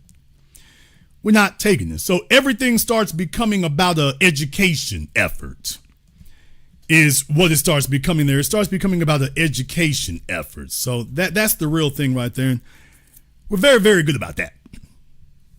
Very, very good about that. And one of the things in particular that I want to go over and go into here is, once again, this, and I don't even think it's suspected anymore at this point right here. This cartoon character, 1090 Snakes. This fella here, I've been talking about this clown for years. As soon as you got the Ayo, what up, everybody? As soon as you get one of the colonizers and carpetbaggers, what up, everybody? Now, they don't talk like this at their house. They don't talk like this around their white friends. They don't talk like this around them. However, I just wanted to show this. I wanted to go over this video right here just to remind you, because understand, some of y'all, you got a little bit of coon in you. Some of you got a little bit of coon in you. And there's a part of you that really just wants to fit in, and you waiting to get patted on the head because, oh, do I have crossover appeal? It's great. Everybody knows your name. So it's, we're not looking to roll with your coon. We're not looking to do that. We don't need no new friends. We damn sure don't need no white supremacist ones. So anyway, at the airport, this former UFC fighter, Dustin Poirier, he got drunk. The police had to show up and whatnot. And I want you to listen to what 1090 Snakes, 1090 Cat Snack Cakes, once again, for anybody who thought I was being too tough on him or whatever. And, well, Jason, some of the stuff he's saying is kind of off color, but I don't know about that being racist thing. Some of y'all start emulating your inner coon and whatever. And, all right, well, then you get stuff like this. The N-word, which is a little bit. UFC legend Dustin Poirier was arrested after getting a little bit too drunk at the airport, threatening to fight the police and even calling the officer the N-word, which is a little bit of a shock, being that Dustin is a little bit white. But we're going to just go ahead and play the body. All right. Yeah, y'all. Yeah. I'm going to be on this here for a moment. So I just want to, because I'm not really going to have an opportunity to review this again, because I'm not going to give this mashed potato built clown a whole program, because they don't deserve that. But I wanted to sit up here and just go over this real quick tonight. So actually, now that I've done this, I think I got something else I want to go over as well. So strap in. Damn footage. You want to make hundreds of dollars from your phone, but this for that. Let me just, so if you've got only just for that, let me just go ahead and not assume everyone knows who Dustin is. I'm a UFC fan. It's the only sport that I like to watch. I can watch fights without gambling and have a great time watching them. But this is bro. This is him. And obviously I can't show you like videos and reels of his knockouts and the wars that he's been in, because, you know, that kind of gets like copywritten and it gets taken down. But Dustin, born in 1989, is an American former professional mixed martial artist who competed from 2009 to 2025. He formerly competed in the featherweight and lightweight divisions of the UFC, where he was an interim UFC lightweight champion. Poirier also challenged 3 times for the undisputed UFC lightweight championship and twice for the BMF Bad Motherfucker title. He is considered one of the greatest lightweights of all time. He's 37 years old. He's from Lafayette. Okay, first of all, by whom? But okay, just understand, for the deficient class out there and whatnot. Every time it's a white fighter, they try to elevate them to some legendary status. So that's a very common trope that they use. So just be aware of that. Louisiana, and considered one of the greatest lightweights of all time. He's 37 years old. He's from Lafayette, Louisiana. And yeah, he's straight about the swamp. He's bumping 1,000. I mean, okay, so he's from Lafayette, Louisiana. Now take a look at how this 1090 cat snack cakes from Boston sits up here and tries that.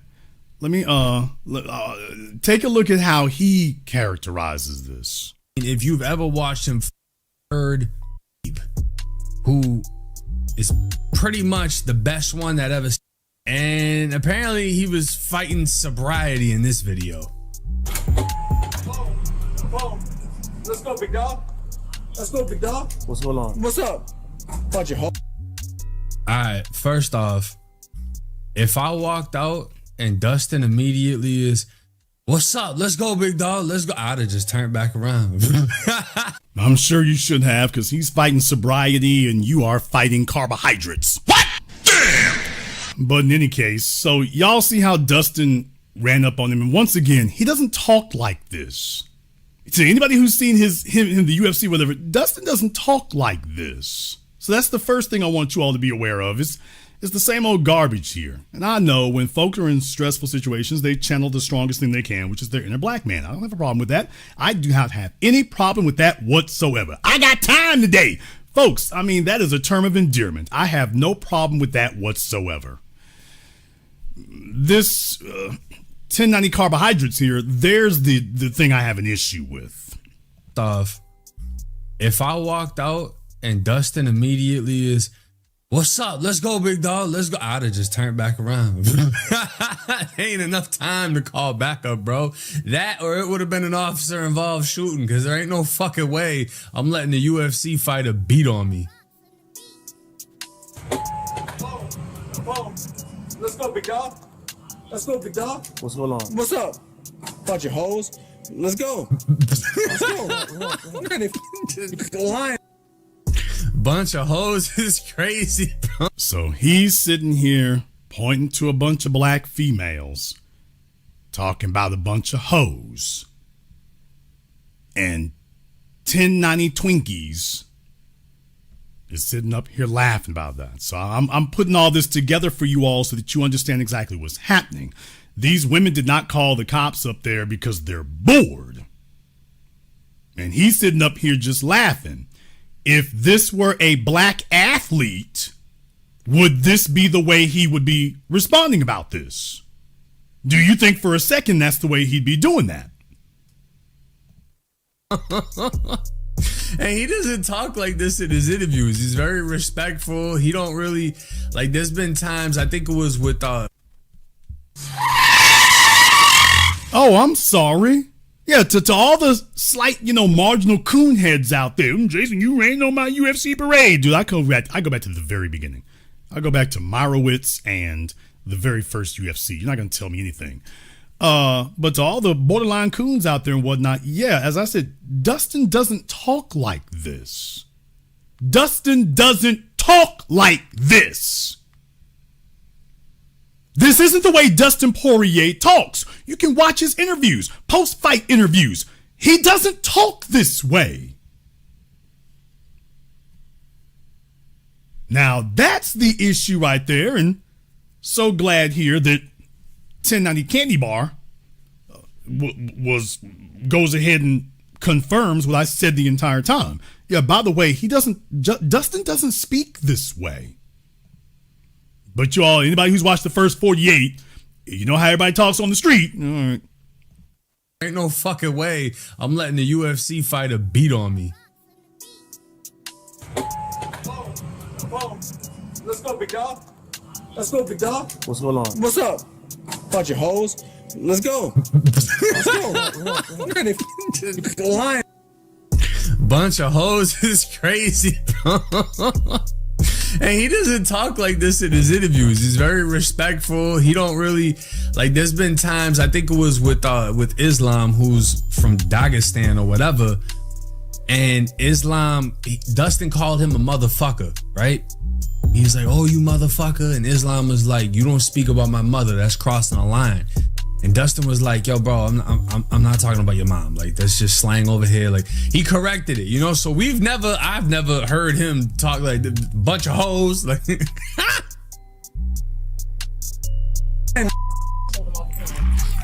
Yeah, pull me off the plane. All my boys went to the crib. Now what the? And this is why he got Alright, you Dustin Party? Man, you, bro. Alright, Man, you and her. I'll fight you right now. No, I don't want to fight, bro. Ooh. Okay, folks. Now, once again, please understand, and I'm not saying that the police are white either, by the way, so get out of your head first. What I am saying is that, by the way, once again, now, when it's black folk, number one, they don't respond like this. Number two, immediately we can start shooting on folks here. When you're white, you know what's not going to happen to you. Yeah, getting gunned down, that happens to black folk talking crazy to police. When you're white, it's just immediately, those rules don't apply to me. Of course not. officer knows who he is. I mean, the man is stupid famous. And Dustin literally says, "I'll fight you." Okay, Dustin is not stupid famous. If you watch the UFC, he is, but he's not stupid famous. Right now. I'll go with you right now. Bro, I don't want to fight. Bro, I don't want to fight. Let's go. I don't want to fight. Let's go. Radio, have you Yeah, step tell up. him. Tell him, come on. Get a couple minutes. Because it's going to be bad. Bro, just it's step going to be up. bad, my nigga. Oh, bro.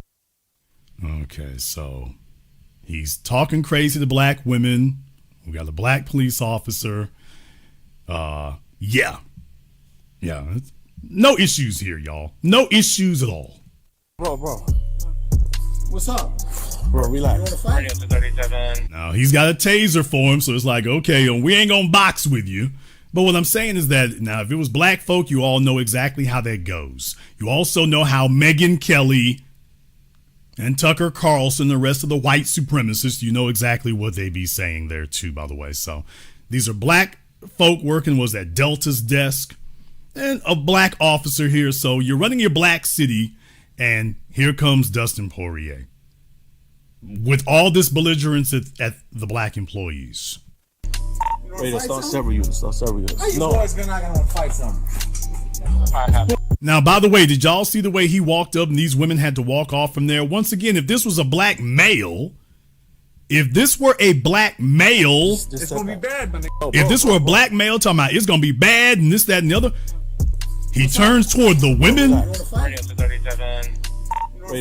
If he did this part right here, you see the way he walked toward those women? Now, if this had been a white cop, they would have shot the white cop and the black male, they would have shot him. And all these folk over here would be like, why can't they just, there's the problem with those people. So just remember, this is not about the events. This is about how do we defend the race war. It's not about the events. If this had been a black athlete walking up on two white women like that, they would have opened fire on him, and the white supremacists would have been like, well, it's very unfortunate, but he shouldn't have done that. He's very threatening. He's a UFC fighter. They would have all come together and said it was perfectly defensible.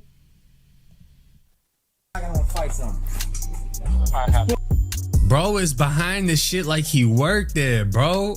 He just kicked Delta out the desk. The officer's holding the taser for dear life. He said, "What's up, mate?" Man, Dustin from the swamp. This man from Louisiana. And I'm gonna be fair, right? Down south, everybody says the N-word, bro. That's just normal shit. Whether you're in Florida, whether you're in Georgia, Louisiana, Texas, people act like they politic about the shit they don't, bro. Now you can look here, you jelly bean built lying bastard. Once again, folks, I got to ride herd on this. I'm a lifelong resident in Louisiana. You ain't talking to some damn tourist visitor. We ain't got no white folk down here talking about what's up, nigga, like that. We don't have that. That ain't a thing. So you sit up here and get some cream cheese built little bastard sitting up here going up on the internet talking to the immigrants or talking to the coon class and making up this garbage. Ain't no white folk in Louisiana talking like that. We just yanked somebody off of the damn Mardi Gras parade with that just for holding up black dolls. Ain't no white folk coming around here talking like that. That is not a thing. That's a damn lie. And it doesn't happen in Houston. It doesn't happen in Atlanta. It don't happen in Jacksonville. This does not happen. He's talking about the coon class that he hangs around. He is not talking about the real damn world. In Louisiana, I wish your ass would. I wish your ass would. By the way, didn't they just sit up here and tell her? I mean, folks, y'all just saw Chud the Builder get his ass laid down for doing that mess. There's nowhere that they're going talking like that. So which one is it? Chud the Builder should be allowed to be racist like that, or nobody has a problem with it? Which is it? You go off and get some bologna cheese built son of a gun like this telling these damn lies. You ain't gonna sit up here and lie on my state. And I'm gonna talk about Boosie here in just a moment. I'm coming to it. But I mean, what you said, that's just an outright lie. Louisiana does not do that. We've never done that. So he didn't get that from us. You ain't never seen that. They never had a pass. You cannot do that. And you can't do it in Mississippi. You can't do it in Alabama. Damn sure shouldn't try it if you're near the boats. Damn! Oh, if you in Alabama and you near the boats. Oh, if you're near the river boats in Alabama, I damn sure tell you don't try it. Oh, definitely don't do that. You might end up with a damn lawn chair upside your damn head. Y'all can go listen to 1090 Give Me a Break Kit Kat if you want to. Go ask them other folks who tried it how it turned out for them. Y'all can sit up here and listen to some clown on the damn internet tell you some garbage if you want to. You better look at all these other folks sitting up here trying to put some milk of magnesia and some Epsom salt on them stitches and them bruises. You better ask them how it goes.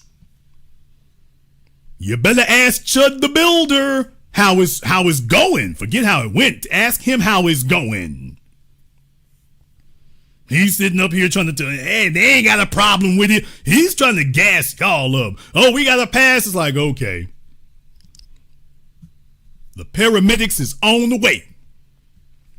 So you are not going to sit here with your veneers, which tells us everything about you, and lie on my state and talk about like that's legit and that's okay. No, it is not. It's not okay in Louisiana. It ain't okay in Texas. It ain't okay in Mississippi, Arkansas, Tennessee, Alabama. I'll give it to northern Florida. Southern Florida, it depends, because you might have some Garcella Bovi people down there in southern Florida. So in Florida, you got some of the coon class that he sits up here and associates with. But no, you can't do that. You cannot do that at all. Chicago, especially in the South, man. What South is he talking about? South of Boston? What the hell South is he talking about? Because you damn sure ain't talking about Louisiana. You want to make the news, try that in Louisiana. Chud the Builder tried that in Tennessee. How'd that go in Tennessee? And they're way north of us. How's that going for Chud the Builder in Tennessee? He was getting folk running up on him everywhere he went. How did that go for him in Tennessee? So once again, you can listen to white supremacist propagandists on the internet sit up here and spin their lies. Clearly it's not real. Clearly it's not real. Oh, in California, okay. Head to the Bay and try it. Head to the Bay and try it. They will give you an express tour of all their medical facilities. Damn! Come to California and try it. Come to the Bay. Come to South Central. Come and try it there and see what happens. They will give you a guided visitor's tour of their finest level 1 trauma medical centers. You will make the damn news. If you're lucky. If you ain't lucky, you'll just come up missing. So you can listen to some idiot on the internet if you want to. Wish your ass would come to Houston and try it. Dallas and try it. Hell, Marshall and try it. The entire state of Louisiana, Mississippi. Oh, please. So, yeah, this is what the internet tends to propagate. And they ain't got a problem with it, okay? Tell him come on down and try it. Yeah, everybody talks this garbage until you bring them in the real world and tell them prove it, and then all of a sudden it's an issue. There'll be 50 of them sitting around with Tekashi 6ix9ine and yeah, this isn't really something you can do. Actually, this is not really something you can do. That's not something you can do. Not really.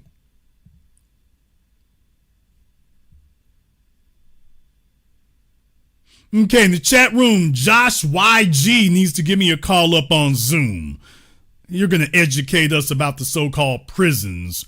Let me go ahead and get the Zoom link up here. I'm so very glad that you said that. So let's go ahead and get them up here. Once again, just remember on the internet, folks say things. Folks say things, but okay. Let me go ahead and get them up here on Zoom right quick. It's very good. This is the great thing. On network TV, people would just say stupid things and then the world can't really disprove it in real time or nobody is able to follow up on it. So lies are allowed to just go into the environment polluted and just hang there and nobody challenges it. And well, maybe that's true. Let's go ahead and debunk this real quick by getting them to back down from it. There's the Zoom link in the chat room. So you got 2 minutes to go ahead and be on Zoom there. Let's go ahead and get Josh YG 4047 on Zoom. Let's go ahead and get them up here. They got 2 minutes to go ahead and be on Zoom so they can let you all know that, by the way, there may be a perfectly rational reason for this. Okay. That's what they hate on the internet. Clowns like 1090 cat snack cakes, they can go ahead and talk garbage and whatnot. Right till you try it in the real damn world. They'll sit up here and promote these lies because they want that to be true. Didn't you just turn around and say that Chud the Builder couldn't say it without getting somebody running up on him? Okay. Well, which lie are you going with here? Sounds like that's what they want to be true. Sounds more to me like that's something that they wish were true and they're trying to normalize this. Spoiler alert, it ain't gonna get off the ground. Spoiler alert, it's not a thing and it's not going to get off the ground, so you can want it all you want to, but spoiler alert, that's not actually going to be a thing. Not really. Now, why in the world are these clowns out here doing this? Why are they out here doing this? Well, I want you to understand that there is an element that has emboldened these things, and I would be remiss if I did not touch on that. I would be remiss if I didn't touch on it, and I'm absolutely going to do that. I am absolutely for certain going to do that. Because I think that that's a very important thing to do here. Some folks may not like this, and by the way, one more again. Sometimes I'm diplomatic about stuff because y'all talk about some of these people, but these are people that I talk to in some cases here, and they know me. And it's all right. Everything's fine. Everything's great. You know, that's wonderful. I don't have a problem with that. But what I'm not going to do is sugarcoat it when I know it's different. I'm not going to sugarcoat it when I know it's different. And this is going to be some hard lessons for some people to learn here. It's going to be some hard lessons for some people to learn because you got to understand who is it who really was enabling this stuff. Who is it who was really enabling this? And I want y'all to be aware of exactly what's going on with that. So I want to do my due diligence to let you know exactly where this comes from because you see, in addition to this, what I will just say is that there are some of the folk I'm about to mention here, they listen. Okay, this is going to be a hard lesson for some folk, but this is a teaching moment, brother. This is a teaching moment because in the boot, we got to get everybody on code. So this is not a downing moment or a dissing moment. This is a get your house in order moment. To everybody who gonna be from the boot and represent the boot, we gonna have to get everybody in order. And y'all been sitting up here trying to give folks passes because on the low, you've been dependent on these white folk and white media outlets. That's who you go to for your bread and butter. And then when things go bad, all of a sudden you think you're gonna flip on the dime and change it. No, y'all need to be down on them from day one. If you not, you're going to learn lessons like this. Now, 1090 Snack Cakes also did a video talking about Boosie. And Boosie is looking like they're trying to violate him. The feds want to violate him and say, hey, he got into a fight and hit somebody with a hookah maybe and at the club. And they talking about we want to violate and put him back in prison. This is a violation. We want to lock him up. Well, 1090 Snack Cakes jumped up there and he had a few comments, and Boosie was not happy about what 1090 Blood Pressure had to say about him. He wasn't happy about this. Well, Boosie, I'm gonna play some of his comments. This is very fair use. I'm gonna play some of his comments, and there's a life lesson to all of y'all out here about this. We all know Boosie is facing up to 20 years in Texas state prison for assault with a deadly hookah, right? But now the feds have stepped in because Boosie is on a federal supervised release, which is like a federal probation. And because he caught this new charge in Texas, the feds are like, no, he's not going to Texas prison. We want him in the feds. You want to make hundreds of dollars from your phone for according to the arrest report, Boosie's niece asked the security to use the bathroom. They told her the club was over, she needs to leave. She elbowed security in the face. They grabbed her to remove her, and that's when security was hit with a hookah, which... And to be fair, I've watched the video. Y'all have watched the video. I didn't see Boosie with a hookah or throwing a hookah. I saw somebody else. But we might not have seen the full video. We just saw the clip that everyone saw.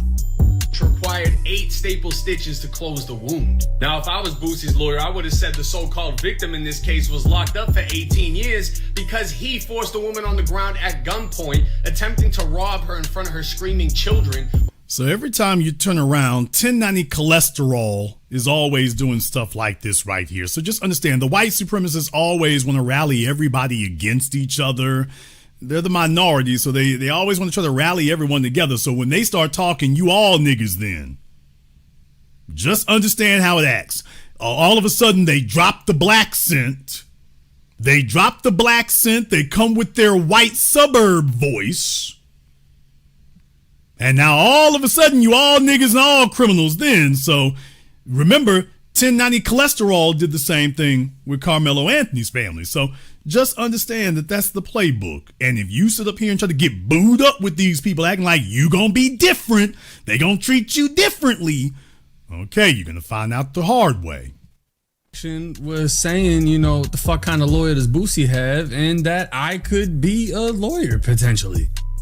Now, obviously, I can't give legal advice, but Boosie got pissed off about this whole situation and actually hit me up on Instagram about it, and then blocked me right after. So Boosie said, damn, Jake, I see what you want, LOL. I'm facing 20 years. Get the fuck out of here. But you Vlad boy, so I expect that out of you, which is crazy for him to say. This is what I said. And a lot of people in the comment section were saying, you know, what the fuck kind of lawyer does Boosie have, and that I could be a lawyer potentially. Now, obviously, I can't give legal. You could be a fed. I'm pretty sure you can be an informant. You've clearly proven you have the credentials for that. Lawyer, hell no. Advice, but Boosie got pissed off about this whole situation, and okay. Damn, Jake, what you on, LOL? I'm facing 20 years. Get the F out of here. But you Vlad boy, so I expect that out of you. He responded, the charge you got up to 20 years in Texas. Man, I just gave you the best defense in my video. You Vlad boy too. Stop that. You the one that got me on Vlad, LOL. Boosie, thought you was different. Y'all podcasters will do anything for clicks, even if you know it would hurt a nigga in court. You thought they were different. Don't worry, these white folk love me. Oh my God, bro. Oh, hell no, man. Nigga, what?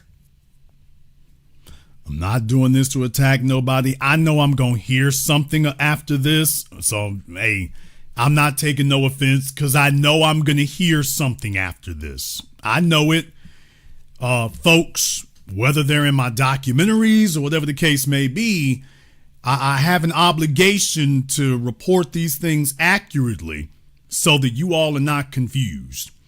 Sometimes I don't say much of nothing. In this situation here, I've seen enough long enough, and it's like, okay, there's only so much I can ignore before folks start thinking this is cool and the thing to do.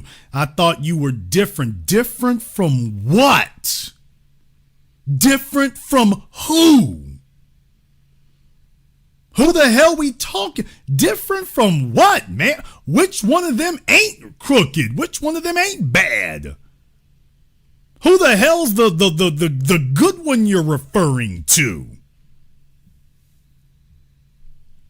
And then when this mess happens, all of a sudden, then they all want to find religion and stuff. And I'm like, okay, I'm good on that.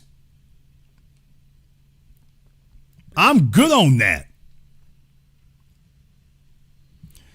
So anyway, by the way, in 1090 went straight to the internet to show the messages. I wanted to show y'all this right here. By the way, this guy talking about he always wants to try to outvote for snitching. What's the first thing he does?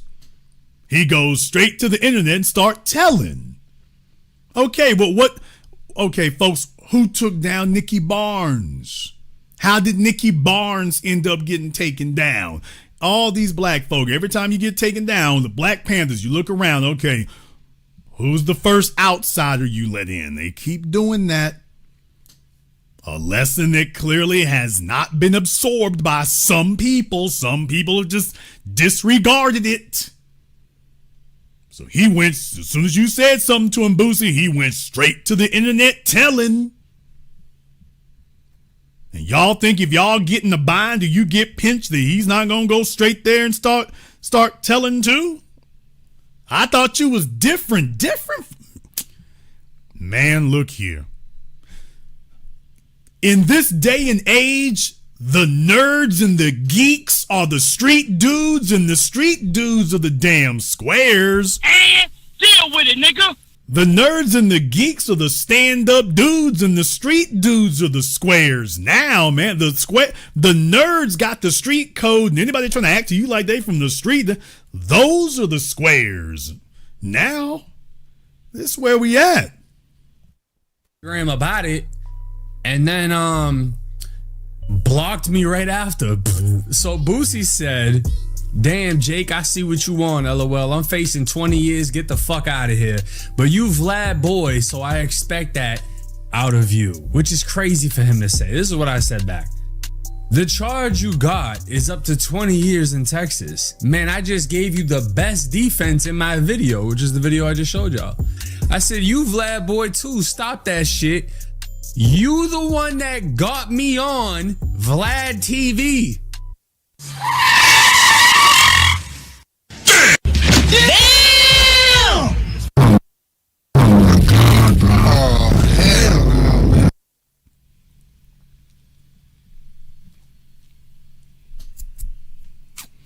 In case you all didn't understand the context of what I said earlier about that, yeah.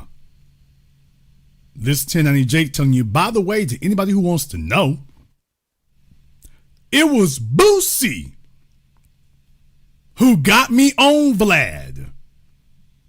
In the first place, it was Boosie who did that. How'd that turn out for you? Is up to 20 years in Texas. Man, defense in my video, which is the video I just showed y'all. I said, "You Vlad boy too. Stop that shit. You the one that got me on Vlad TV." Boosie's the one that did that. My name got brought up in a Boosie interview, and Boosie was like, Vlad, you need to get 1090 on here. And that's how I met Vlad. That's how me and Vlad, he was the bridge. Yeah. I know I'm going to hear something about this, but I'm going to say it anyway. No disrespect. I know it's coming. It's not going to be a back and forth. I know I'm going to hear something about this regardless. It ain't no back and forth, though. That's not what's going to happen. Y'all sit up here, and I've told you for decades, if you want to know what a black person really thinks, put them in front of a white person and let them ask any question they want. Put them in front of a white person and let that white person ask them anything. And next thing you know, folks start telling them everything that they're really thinking. And he sat up here and said, "Ooh, you really need to talk to 10 any Jakes." I don't know how many black folk that Boosie suggested that Vlad talk to. I don't know how many black folk that Boosie suggested that Vlad talk to.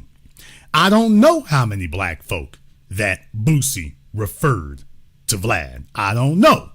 What I do know is that Jake is like, by the way, if y'all want to know who got me on Vlad, that was Boosie. Now Boosie wants to snap at both of them? Why? Because the snakes, 1090 snakes, turned out to be a snake? Now you want to be upset? So y'all let these damn vipers in over all of our objecting. Man, y'all think it wrong, man. This white boy, they cool, man. They cool. Okay, well, this is how they cool doing you. Now, I want you all to pay attention because he's actually about to say something else that really for this generation should serve as a confirmation and a wake-up call. It really should, and there shouldn't have to be anything else said to you after that, but there's going to be a whole bunch of folks going to learn the hard way because they would rather screw themselves up just to get a taste of the other side than to actually spare themselves idiocy. But I want to let this play for a moment because he's about to say something else that puts all of this into context. It was like, Vlad, you need to get 1090 on here, and that's how I met Vlad. That's how me and Vlad, he was the bridge. And now he's like, oh, you're Vlad's boy. You're taking Vlad's side because they started their little fucking back and forth beef shit because Boosie wanted more money, whatever, right? So Boosie says, thought you was different. Y'all podcasters will do anything for clicks, even if you know it will hurt a ninja in court. Anyways, I said, ain't nothing I said gonna hurt your case. Saying you're facing up to 20 years is a fact from your charge. Your lawyer said on TV, you did it. Defending someone else. And you hit me ASAP about that BG shit, but ain't said nothing when he just did an interview talking about he testified in front of a grand jury so he wouldn't go to jail. So this is the thing, right? What does BG have to do with anything? I didn't read that last message before. I wanted to wait till he did it. What the hell does BG have to do nothing? So what he's showing you is, yeah, these are your cool white boys, and then they start telling. When they start talking, they try to ring in as many black folk as they can. I just said that to you. This is their pathology. They're in a race war, and when they see an opportunity, they ain't gonna just hit one. They're gonna try to play dominoes. They're gonna try to hit one of you and try to take out 4 or 5 of you. So he has an opportunity to talk about Boosie, and then let me see how many other black folk I can ring in. The guy that Boosie might have hit, Boosie's lawyer, BG. Hey, take a look at that. I get 4 or 5 for the price of 1. But you notice with Dustin Poirier, he didn't try to bring any other white folk into it. He didn't talk about the UFC's reputation for racism and white supremacy. He didn't talk about Donald Trump and that. He didn't say any of that with Dustin Poirier, with Chud the Builder. With them, it's just them. But when you start talking about black folk, all of a sudden he goes out of his way. Let me see how many other folk I can go ahead and connect the dots to. Now, I've been sitting up here downing y'all about this banana bread built little bastard here for years. When other folk didn't like it that I was doing it, there were other folk out there who will remain nameless at this time. They didn't like that I was doing that because you got suckered in. Because let's just call it what it is. Some of y'all out here is just so desperate for clout that you're willing to sit up here and overlook all kinds of idiocy and nonsense, hoping that you're going to get a phone call from a DJ Vlad or a 1090 Jakes or TMZ or whoever in the hell else is out there. I don't play that game. I don't play that. When I see a problem, I'm going to call it out just like it is. I'm going to call it out just like it is. And I've been talking about this bastard right here for the longest damn time. My boot been on the neck, gonna stay there. Never coming off. And you stick around long enough and he's showing that everything I said was absolutely correct and accurate. Talking about he testified in front of a grand jury so he wouldn't go to jail. So this is the thing, right? Boosie picked his favorite at the end of the day. When the whole shit about BG's paperwork came out, Boosie hit my DMs immediately and was like, yo, you need to fix that. I'm like, fix what? The fuck you mean fix it? And he's like, oh, you saying BG testified? His paperwork says he testified. It's a fucking fact. You know what I'm saying? And all this time goes by after, you know, the snitching rumors calmed down because BG didn't respond because he was in a halfway house. And then BG went and did an interview saying, yeah, I testified because otherwise I would have went to jail. I didn't hear Boosie say a goddamn thing about that. But let's jump into this federal situation because Boosie blocked me over that situation. But honestly, I don't give a fuck. Now, according to Say Cheese, federal prosecutors are seeking to revoke Boosie. Okay, I want to bring this up here because there's something else I wanted to play for that as well. I hate to be just jumping around, but there was something else I want you all to hear. Email, which is basically like going to do.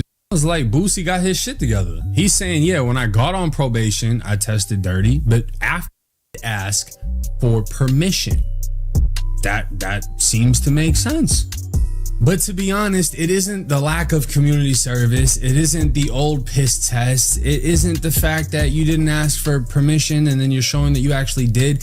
That isn't what's going to send him to the feds. What could send him to the feds is the fact that he caught a violent felony in Houston while on supervised federal release. And this would indicate Boosie is looking at 18 to 24 months in federal prison after managing to avoid any prison when U.S. District Court Judge Kathy Anthony Ben. By the way, y'all know this 1090 cholesterol didn't say any of this kind of stuff about Chud the Builder. He was already out on bond. He didn't make any of this an emphasized point. Potentially get 2 years for catching a case in Texas. And that doesn't like figure out any of the Texas shit. He still has to fight the Texas case. So, you know, if worst came to worst, and I don't wish this on him by any means, Boosie could end up getting 2 years in the feds and then also end up getting anywhere from fucking nothing to 20 years in Texas state prison. I highly doubt it would happen like that, but let's just say 5 years, right? That's insane time. It really is. 43 years old, you catch 5 years in prison, bro. On top of the 2 he would have to serve in the feds, it's going to be at 85%, so it's not going to be the full 24 months, obviously. And I don't even think Texas you have to serve the full amount of time. Either way. Boy, 1090 snitch, boy. I mean, he sure is on it for the numbers, isn't he? He sure does love going on and on about that. These are the folks that y'all bring around. And when I tell you, you know what? You enable them. You empower them. You give them the ability to do these things. You sit up here and talk about them like that. And then next thing you know, after you've done that, you think they owe you something, or you think they're going to come back and got your back, or what the hell? That's not the way that works. That's not the way that works. Now, I'm playing that for you all here. I know it seems like it's going on a little bit long, but you know, I'm doing this for a reason. I'm doing this for a reason while he's sitting up here running down for you all about the numbers about this. I'm not doing this because I'm bored. I'm doing this because I want you to hear this next part. And hopefully this weaves together because this is telling you a story. And I don't even think Texas you have to serve the full amount of time. Either way, motherfuckers ain't trying to do a year and a day. You know how much money you can miss out on in one fucking month? And regardless of the little minor differences me and Boosie have, still a fan. I grew up on his shit. You know what I'm saying? I literally grew up on his music. My first time smoking purple, I was listening to Smoking on Purple. You know what I'm saying? Like, I grew up on Boosie as much of fucking Florida did. As soon as I came down here, 13 years old, bro. So it's like, well, isn't that great, y'all? I mean, hey, Boosie, I can see how you got took in, man. I mean, he's paying you homage. He's telling you he grew up listening to your stuff. I mean, the first time that he got going off doing drugs, you led him to it. So, I mean, isn't that respect, Boosie? Ain't that homage right there? Isn't that great? I mean, he's just showing you all kinds of respect, isn't he, right there? So, Boosie, on the other hand, I might have to apologize. Maybe I can see how you got took in and thought that, hey, you had a real one here. I mean, because he's what, 30-something years old now, and he was since he was 13. So, man, I mean, over a decade and a half. So, Boosie, I might have had it wrong, man. He goes way back with you, Boosie.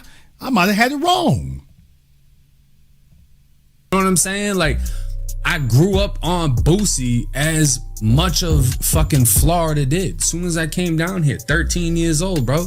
So it's like, I'll always look up to Boosie in that sense. But then again, I'm not 13 anymore. I'm 31 years old. You know?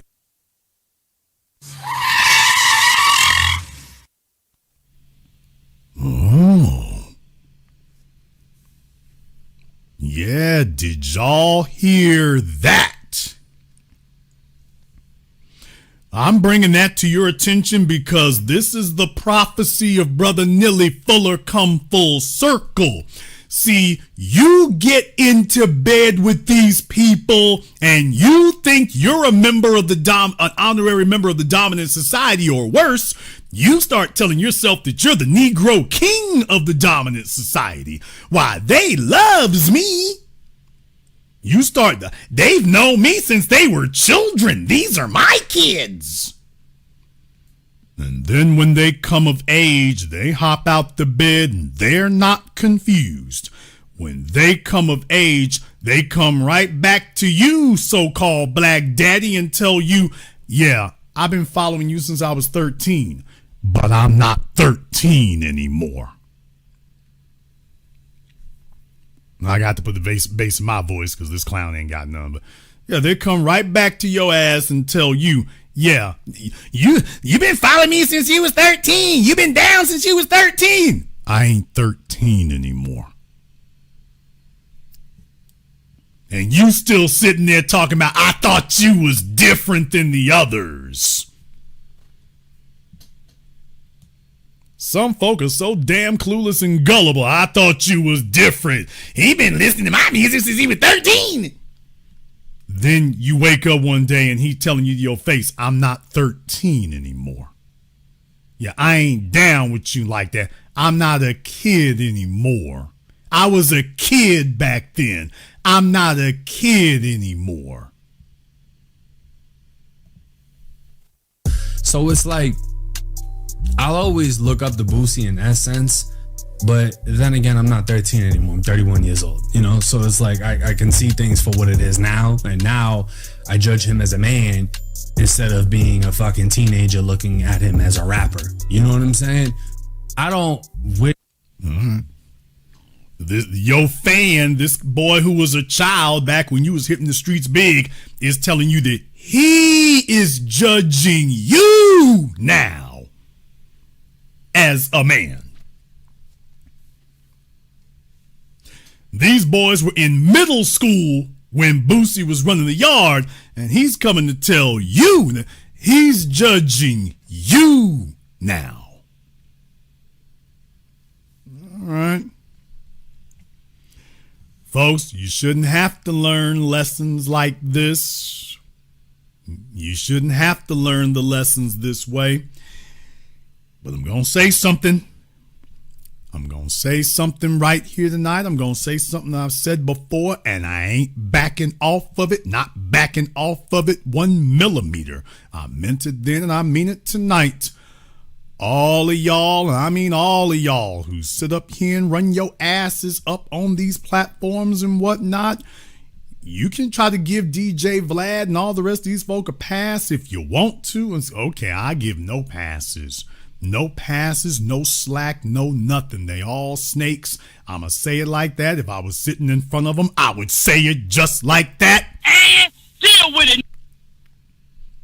I wouldn't back off for nothing. See, I'm not worried about nobody kicking me out of a room, not calling me, not inviting me. I put my damn cell phone, so I don't have to worry about if they cool with me or can I get boosted or... I'm not worried about their platforms. I got my own. Okay, when you do that, then I can call you exactly what you are. No favor, no fear. There's a lot of other folks out there, they still trying to get on. Okay, well, these the folk that you turning your back on. The folk that you putting on and you giving a leg up, these are the folk. This is what they, every time, this is how it turns out, folks. Every time. You are there long enough for them to get themselves solidified, and as soon as they do, here come the knife jugging back. When folks talking about, I thought you was different. People should be embarrassed to be saying that in 2026. That's shameful to be saying in 2026. There shouldn't be a single person sitting up here saying that ridiculous line. I thought you was different. Different from what? When you heard that this was a little white dude been in jail, talking about he been to prison, they all are white supremacists coming out of prison. If they weren't white supremacists going in. He from Boston? Oh, okay, certified white supremacists. How the hell is it that we got so-called squares out here on the street and they more damn streetwise about the white supremacists than these knuckleheads who keep going in and out of prison? I guess that's how you keep going in and out of prison. Y'all act like you're streetwise or something. The fellas who in and out of prison and can't see the damn trouble coming at them. We can spot it a mile away. But the fellas who've been behind bars still fall for the damn setup every time. We can't even call it a bait and switch. They sitting right there next to them. It's like, wait a minute, hold on. We square people out here. We straight folk, and we know better than to do this. You supposedly been in prison. You don't know how these prison white dudes is? Nah, bro, it ain't like that, it ain't. It's like, okay, I see how you ended up in there. Yeah.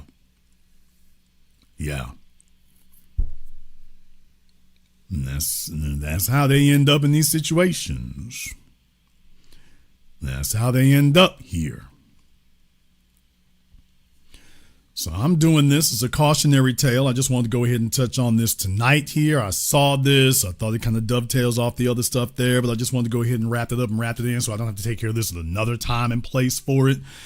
But yeah, there's a whole bunch of folks going to be learning lessons like that. And for the rest of us, we've been on that. We've been on it. We've been talking about it. This is not new. This is where we live. Everything we have said has gone down exactly the way we said it. We're staying consistent about it. All the other folks, they learning as they learn. We've been talking about DJ Fed all this damn time, and then niggas come up later and stuff. Now you want to be upset, and now you want to be beefing. That's all right. Well, it's a deaf ear for me. If you heard us setting him out 5 years ago, and then you jumping up on this platform, you can forget about coming back talking about, yeah, he dirty. Okay, he's been dirty the whole damn time. You ignored us 5 years ago, 7 years ago, 8 years ago when we said it. We've been talking about this now for over a decade about Vlad and anything connected to him or anything that looks like him. Let me say it again. Anything connected to him or anything that looks like him. We've been talking about that forever. How the hell is it y'all didn't know? You did know. Folks love thinking that they can pick up rattlesnakes. They love coming and telling us about how cool they are and how the rest of us don't understand. They love telling us that. They love coming back and trying to tell the rest of us that we don't really get it. And, you know, you just got to know how to do it. In other words, niggas always come back to us talking about, play the game. You got to know how to play the game. Nigga, I don't play no damn games. I don't play no damn games. You a damn fool sitting up here talking playing no game. I don't play no damn game with snakes. You chop their damn heads off or you stay away from them. I don't play no games with them. You play games with your nieces and nephews. You play games with toys. I don't play with no damn snakes. And every one of y'all try that. I hear you. Niggas come back with their damn heads swole up with a snake been biting the hell out of them. Yeah, them snakes y'all been playing with come back and be biting the hell out your ass.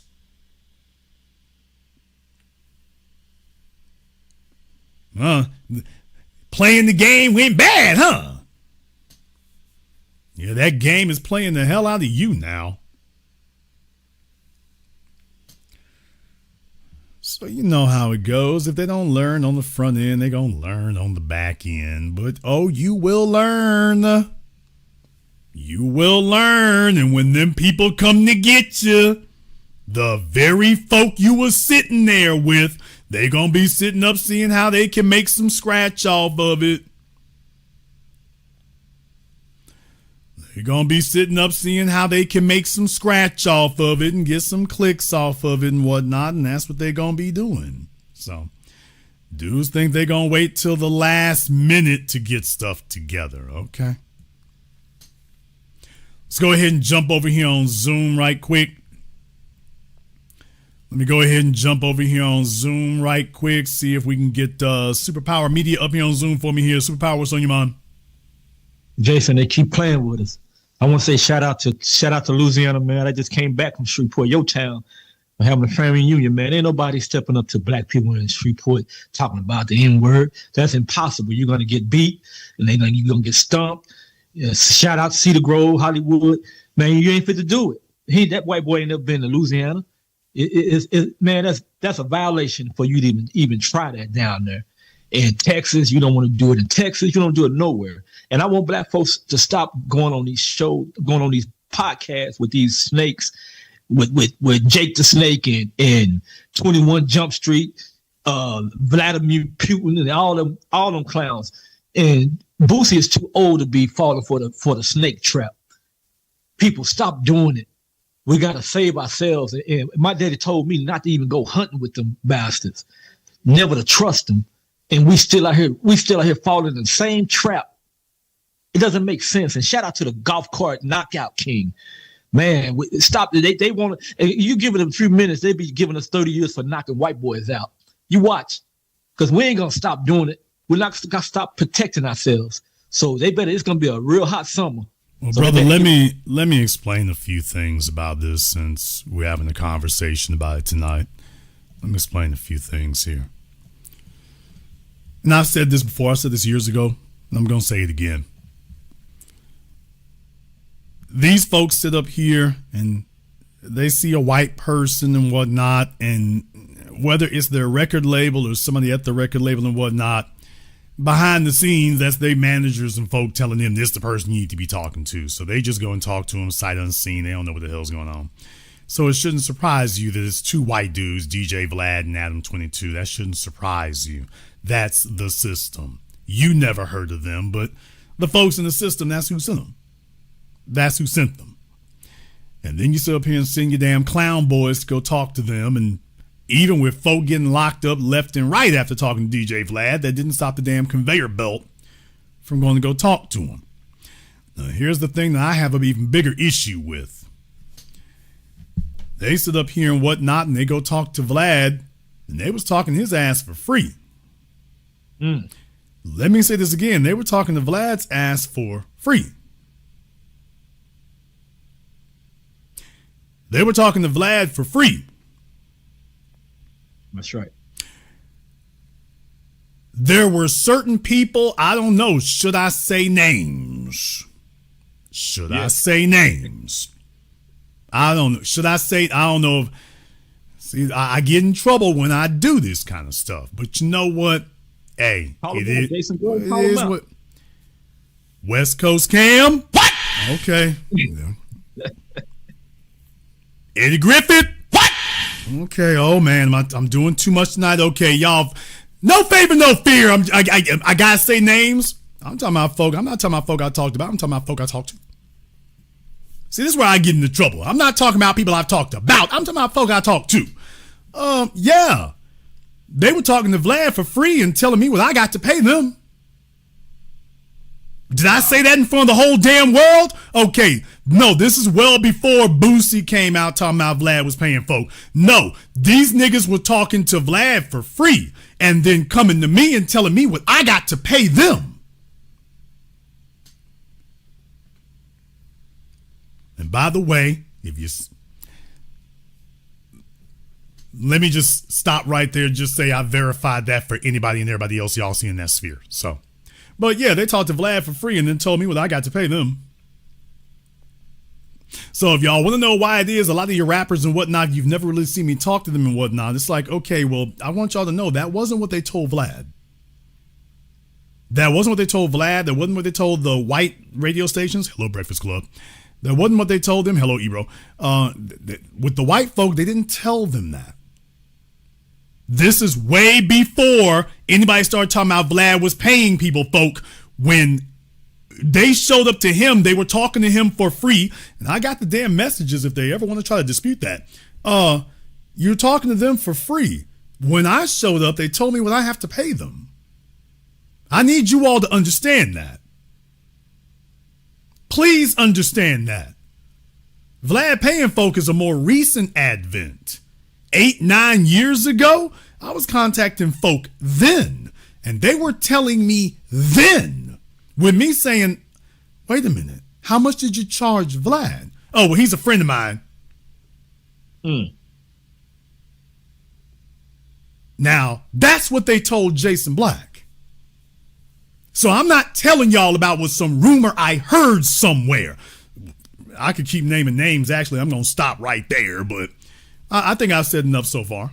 I think I said enough. But by the way, I can keep saying names. But no, these folk, they talked to Vlad for free. And then I'm talking about a decade ago telling me what I got to pay them. So don't sit up here and act like folk were always doing that. Nigga, I've been here from the very beginning. No, they weren't. They were abiding by what are actually journalistic standards. You're not supposed to pay somebody for an interview because how do you know that the information that they're giving you is accurate if you paid them? Now, of course, we know that sometimes that actually does occur, but it's not supposed to. Journalistic ethics, you're not supposed to pay folk for that. Okay, then they start renaming it appearance fees or whatever. My point is, Vlad didn't have to do none of that. That didn't start until later. Once the cat gets out of the bag for certain interviews, I want to say it was what, the girl who accused Tupac of raping her, and she was the one who wanted to get paid. So just like Oprah Winfrey, for those of you who don't know, Oprah Winfrey, famously, you can go look it up for yourself. She made a statement on her show. You know, she wanted to talk to Monica Lewinsky about the Bill Clinton affair back when it happened. Monica Lewinsky's people told her that she got to pay him. And Oprah Winfrey's like, she went on her show and said, we were going to talk to Monica Lewinsky, but her people told her that we have to pay them. We don't pay people to interview them. Which was the correct thing to say. I'm just letting y'all know, okay, folks been doing that. All right. With Vlad, I want to say that the dam broke open after that, although I think that chronology is wrong, but I'm just saying that's about off the top of my head right now. If I look into it, I can probably pinpoint closer when that really changed. But that's the first bellwether moment that comes to my mind in this moment. I'm not saying that's definitive, but if I look into it, I can probably get a little more precise. But I remember that one. That was years and years ago. It was after that it starts getting around that he was willing to pay, and then next thing you know, it starts becoming a thing. So to get bigger interviews and stuff, he starts paying for that stuff. Next thing you know, he saw that he used that now as a barrier to keep other people out. So once he got himself solidified, and by the way, he gets funded, but once he gets himself solidified, now all of a sudden you leak that into the ecosystem, and what that does is that serves as a barrier to other people. And that's what you're dealing with here now. But I'm telling you all, before this even happened, that's what them niggas were doing then. They were already doing that. So no, they're only doing it now because the floodgates kind of open, but they had no problem talking to Vlad or Adam 22 for free and nothing getting paid nothing. They didn't have a problem with that. That was not an issue. Truthfully, isn't really an issue today. It really isn't an issue today, to be totally honest. They'll still talk to him for free if he really wanted it. If he really pressed him about it and whatnot, they'll bow down to daddy. They'll do it. I'm just letting y'all know this was, I don't care if you listen to their albums or their movies and stuff. These folk are phonies. No, this is what's really going on. This is what's really going on. Yeah, and especially with your so-called pro-black folk in the music industry and stuff like that. And that's why I'm saying that. Yeah, I know what they say on their albums. I have the Still Got Love Forum LB. What? By the way, let's hear it for QC3 remix. A masterful remix, by the way. Still Got Love Forum QC3 remix. Everybody should go look that up. Masterful. No hate on that, but I got to tell the truth. So if you want to know why it is, do you understand that has served as a stumbling block to the rest of us who would have set up platforms? I'm talking about a decade ago, bro. If the niggas would have given me access, we could have done this a decade ago. I had the same damn gear that Vlad has. I showed y'all that. Side mission. Superpower done open up something here. Side mission. Y'all remember when Tariq went up in Vlad's place there because he had the coon sitting up in there. And fortunately for Tariq, I told everybody the real reason why Vlad had that taken down was because it showed his setup. See, Vlad was watching me then. The real reason that he wanted that stuff taken down was because it showed his setup. Yeah. And I was telling y'all, folks, I have the exact same gear that Vlad has.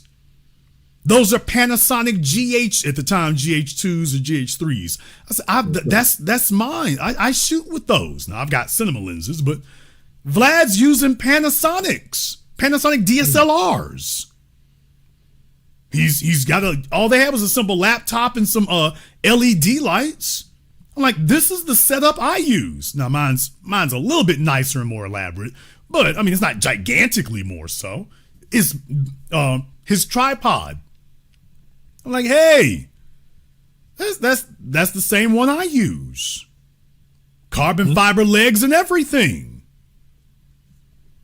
So I'm like, when I'm shooting my documentary films, he's using the same gear I'm using. So if you thought they were using like some broadcast equipment or whatever like that, no, please don't think about that. Don't think that's the case. So he wanted that taken down because they didn't want you to know what was actually happening. Because he was, if people don't know, maybe they won't be competing and whatnot. Okay, he was wrong about that. So I was just glad that, okay, we confirmed I was up to code before I ever even knew anything. That's right. Because it's not like they're going to tell you. So just in case you were wondering, I'm like, okay, well, thank you very much for showing me. Okay, that's all it takes right there. Yeah, there you go. Okay, I'm great. We're straight with that. Dude. I keep going all that to say, well, you know, your guests, the only thing I'm missing are your guests. I've already got the gear. I've already got the lavalier mics. I've already got those. The only thing I don't have are the guests that you have willing to talk to me. Now, that's the only thing I don't have. His guests wouldn't do it. Not because they didn't get contacted. That's not what happened.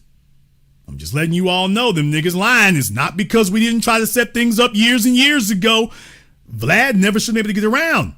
These coon ass niggas were talking to them first. And when we showed up, all of a sudden they telling us what they can't do and what they won't do. And so this is where we end up here today. Now, I want to remind you of one more thing, and this is going to hurt a lot of folks' feelings, but I'm going to say it just like it is. Let me remind you of one more thing. If these were Asians, oh my God, bro. Oh, hell. Brother, do you think that if these were Asians, that they would come and talk to you for free, and then I don't give a damn who it is, their YouTube channel could have 5 subscribers. You think they're going to talk to you for free? And then go to their people and talk about, okay, well, you're too small. I can't really talk to you unless you can pay me. Do you think that would ever happen, or do you think it would be actually the inverse? We talk to our folk for free. Y'all, I can talk to you, but I really got to get paid for that. Which one do you think it would be? You already know? Already know. So I'm just letting you all know that's not just offensive, nigga. That's off code. Because there's other folk already living by the code. These clown ass folk in the industry, they're off code as a practice. They're off code as a they're off code as a standard, if you dare call it that. They're off code as a standard. That's what they're doing. So when it comes back to bite them, brother, I'm just letting you know, I've been sitting here watching it from the beginning. I was there in the beginning. They could have talked to us then. They turned us down. Nobody wanted to say nothing. They have helped these white folk build their platforms to the point that they put up a post and they can take your whole damn album down. You don't have any black representation. Well, no, because y'all spent the last decade building the white ones. And That's now right. the white ones have the ability to take you down. And that's exactly where you at. Well, where's the black folk to talk to? You don't have any. You'd have to give us a decade of lead time to even get that together, which you've dutifully gone to work to deny us. So I got to let the dogs have you. At that point, brother, I got to let the dogs have you. I'll let you have the last word. Jason, going on these white podcasts is like showing up at a Klan meeting with a noose already around your neck. And that's what's happening. So, hey, B1, they won't come to the black media and talk, but, hey, they learning the lesson the hard way. B1, Jason. B1, brother, thank you very much for giving us a call tonight. Yeah, I mean, look, I'm not off code about this. I'm just reminding y'all. And it ain't no hate. It's no hate. It's no animosity. It's none of that. But I got to keep the damn record straight. I got to keep the record straight about what happened and how it went down and how we got here, so that anybody who lies to you and tries to tell you about what Vlad was doing or whatever, no, it ain't like that. It's not like that. Not at all. Not at all. That was not the way this was. And anybody telling you otherwise, that's a lie. All these folk up there and whatnot, that he was not paying them. They didn't have to. And I'm like, well, I'll be damned. It's not like we need 3-4 damn hours. I'll take 30 minutes. Vlad be talking to you for 2 hours for free. I'll take 30 minutes. That'll work for me. Anytime, any place, you name the time, you name the place, I'll bring the gear. We'll take care of the rest. Hey, let me just get some footage here, so that we can show that we're connected. Now you need people who you have relationships with. And these clowns thought they had relationships with Vlad and End of Snack Cakes. They thought they had relationships with them. You sure do, master slave. That's the relationship you got with them. And then they're surprised when Master's up here, then the Master start massing. I thought you was different. Okay. He's sitting there. He's literally wearing the damn Colonel Sanders Colonel outfit. I thought you were different. Okay. So, okay, we got Ari here on Zoom. Ari, unmute yourself. Ari, unmute yourself. Second try. You're slowing us down. Microphone, lower left-hand corner of your screen. There's a little red microphone icon. If you press it, you'll be on. I got you, Jason. It just took a little lag. How you doing? All right, what's on your mind? Well, I wanted to pinpoint with saying thank you for pointing out all the nonsense that's been going on for the last 2 decades. I've been watching Vlad as much as everybody else here, especially during the pandemic.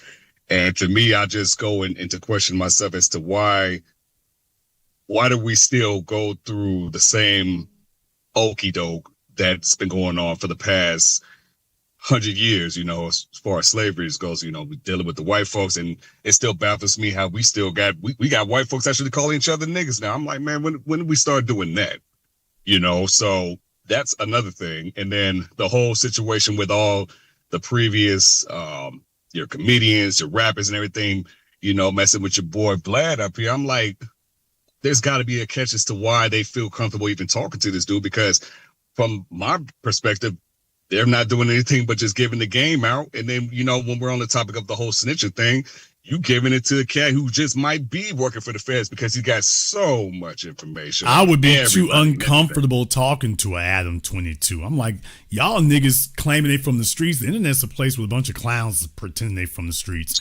There's no way in the world that anybody who's actually from the hood, actually from the street, actually from the block is comfortable sitting in front of somebody that looks like Adam 22. The way Of Adam course. 22 looks, this guy is suspect all over the damn. How many folk? What this really means is they ain't never met no white folk before. That's what it really means. You cannot sit in front of a DJ Vlad or Adam 22, and you should be sitting up there on alert the whole time. You should not be comfortable sitting in front of them. He obviously is the ops. Just looking at him. It's not even that though, Jason. You got people who do come from the hood, who are desperate for money, so they're willing to do anything to even just. But get brother, they were doing. even I if just it's made the folks making point a though. They fool were of doing this themselves. before they was getting paid though, brother. They wasn't doing it for money. Yeah, that's even worse. Yeah, that's what I'm It's telling you. even They worse, wasn't doing it for money. They were just doing it on instinct. Yeah, but I mean, it's not like we haven't seen this before, though, Jason. We've watched this countless times, and you would think by now, in 2026, that we would have learned this by now. I mean, with Boosie, I was kind of a little bit disappointed in him at the fact that he even felt comfortable even saying the things he was saying in front of Vlad. And I've been seeing a few things where Vlad's been getting into controversy with a few other celebrities, stuff like that, and they'll hit him right on up with the facts based on all the previous stuff that was said years before. And then you got cats like what's the comedian name? Ari Spears. There was some rumors out there that he was saying, I don't know how true it is, but he's going back to Vlad just simply for money. So you got cats out there that's desperate. They don't even care what the situation may be, whether it humiliates other people or humiliate themselves. So it's like, okay. Let me just say this. Let me just say this to everybody here, and I have to be careful about these things, but all I can say is y'all know me. Read between the lines. If Jason ain't saying something, he's saying something. Take a look at my body of work. If you think I'm guessing my way through any of this, take a look at my body of work, and then you tell me if I'm guessing my way through this. Y'all, most of these folk ain't got no money like that. I'm just telling you right now. And the further back you go, the worse it gets. Yeah. What are the telltale signs? Drug habits, racked up a bunch of baby mamas. You start looking at those two things, got a long tail on it. This is going to be problematic. There are a few who've been able to keep their heads above water otherwise. But I'm letting you all know, when you see the weed, when you see the baby mamas, when you see those things, I'm letting y'all know they out here still trying to move around and make some kind of money. I'm not dissing nobody or disrespecting anybody. I'm not doing that. But brother, since you brought it up, Faison Love. I'm not trying to kick a man when he's down, but please don't deceive yourself into thinking that he's some outlier. Stevie J. Shout out to Stevie J. I saw him when I was at Linux Mall. Shout out to Stevie J. Cool, no issue there, but I'm just saying the money ain't like what y'all think it is. They have an image that they're trying to maintain, because that image is what allows them to charge whatever rate, because the market is whatever you think the person is worth. If you actually found out what the finances really were, in a lot of cases, you'd be throwing them a tenth of what you would be. So if you want to know why it is that your favorite celebrities and whatnot, they want to drive around in some old ass Range Rover or whatever, it's to give the appearance that everything is still on that level. How they end up getting in so much debt and so much IRS debt? Why don't they downsize? Because if they downsize, they'll be giving a clear signal to everyone about where their value really is. So they have to stay in that neighborhood. They have to stay in that house. They have to stay in that city. Otherwise, because they're waiting for another home run. That's what they really want. So if they had, let's just say that 10 years ago, they got a movie that paid them $5 million. They're waiting for the next $5 million contract. If they downsize, the next contract going to be like $500,000, $1 million. And that's not what they're wanting. They need to have another home run. So no, they're going to keep holding on to these things, even if it's no longer financially viable. And this is standard across the board. So it really hits people that I think that I consider to be the gig economy. Comedians are giggers. Comedians, it's a gig thing, man. If you can set up a gig, you might get paid. You don't get paid hundreds of thousands of dollars. That's not how comedians get paid. That's not it. If you can get televised, maybe, maybe not. But comedians don't get paid huge amounts like that. Okay, well, guess what? Musicians are no different. They're really not. Unless they're charting right now, and that's a very, very fluctuating thing, because take a look at what's happening to folks who are charting today. Beyonce getting her lick, when you don't have to cancel shows. Taylor Swift getting her lick when you ain't got to cancel shows. Everybody else, Beyonce, Taylor Swift, Drake. That's it. Everybody else, yeah, Lizzo just came out and it's going bad for her right now. I mean, everybody keeps up the appearance until the day they can't keep the appearance up anymore because they have a machine and they have a network and they have, a structure around them, They got people around them and an entourage, and their job is to keep up the appearance, until you can't keep it up anymore. So I need you all to know DJ Vlad's channel is really a rolling parade of folk whose money ain't really right. Let me go deeper into this, brother. Y'all open this up. Since you brought this up, all right, this is your damn fault. I gotta go deeper into this. All right. I'll take it. DJ Vlad talked to Tekashi 6ix9ine. All right. Last year, in case y'all didn't know, I was participating in the auction for Tekashi 6ix9ine's possessions and belongings. Nigga, what? What? Damn. Yeah, I went to the auction. It was an online auction. When the feds took all of his stuff to pay off his taxes and things, they took the Louis Vuitton bags, they took the jewelry, the Cartier watches, they took all of his plaques, and they were auctioning them off. Well, I was in the auction. I was sitting right there watching it. So I was going to go bag me a few things. I ain't going to lie to you. Damn! I'm not going to lie to y'all. I was going to bag me a few things. I was going to bag me. I can use a plaque around the house for me. I can use one for me. But I want y'all to know that, just last year, the feds were auctioning off your stuff. Okay, now this is after he got, arrested in that Rolls Royce Cullinan? This is after that, people. This is after that. They wasn't bull jiving. They came and grabbed all of his stuff, including all of his platinum plaques. Not just for Gummo. They got it for anything and everything. So the songs he did with Nicki Minaj, the songs he did with other folk, they came and grabbed all those plaques.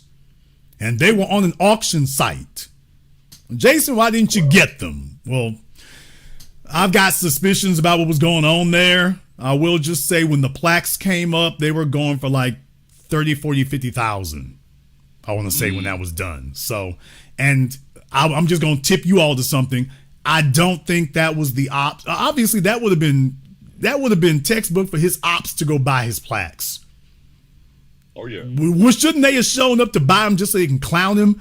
When I saw that number shoot past 10,000, I was like, okay, this isn't right. Yeah. This ain't right. I suspect that was him. I suspect that was him.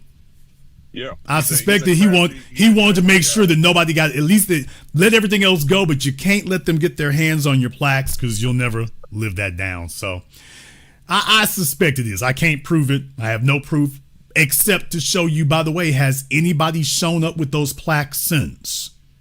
Because there were I want to say there's like 8 or 9 of them. Okay. If all of them got sold and all of them sold, why is it that no one, to my knowledge, no one has shown up with them yet? So if they legitimately got sold to other people, why is it nobody said anything yet? You'd figure in all this time somebody would be up clowning, talking about, yeah, nigga, got this. That hasn't happened. Although I can tell you the ops probably can't do it because they're broke too and they can't afford it. Okay, they'll go off and go take out a deal or whatever. Because what these other folks live on are advances. Remember, that last time he got out of jail, the first thing they were doing was offering him, when he got done with the federal trial where he snitched on everybody, remember the first thing they did was offering him an advance. For anybody who doesn't know, they were offering him like a couple of $1 million for an advance, people. Not for what you get afterward, but this is what we're going to give you that up front. Okay. Next, he goes bankrupt after that. Well, the IRS comes and grabs everything after that. After that. So that's not, obviously the finances are just for appearances there. So they show up in front of Vlad. The rumor is he got 50,000 for it. Okay. That's the rumor. What I'm going to sit up here and tell you is how long is $50,000 going to last you if you're living $1 million lifestyle? How long is that going to last? So I just want you all to know, I know what you all think. I know what the appearances are. I know what the numbers really are. And I'm just telling y'all, it's not like what you have presented to you. It really, really isn't. It's not. And when the money run down, I'm going to guard my next words carefully. What I'm going to tell y'all is, if you really want education on stuff, go and look up some of these divorce settlements. What? Go and look up some of these recent divorce settlements from the last decade, and you can find out what folk was making, because they can lie to you. They can't lie to a court. Your favorite rappers or whatever, if they ended up with a judgment against them or a bankruptcy, go take a look at the court records. They can lie to you on Instagram. They can lie to you on Facebook. They can't lie to a judge. What you tell him better be true, because if it turns out it's not, he can drag you back up in here. And now it's going to be criminal. So go and take a look at those things, and you find out what's really going on. And then when somebody jumps up and tells you Floyd Mayweather Jr. going broke, it's like, nah, it can't be. Better take a look at these lawsuits and what these judges are saying. You better take a look at that. So I'm just letting y'all know, Vlad's show is really a caravan of that. It really is. Most of these folk are just keeping their heads above water, man. If they don't have a movie deal franchise, they're keeping their heads above water. Y'all really need to know that.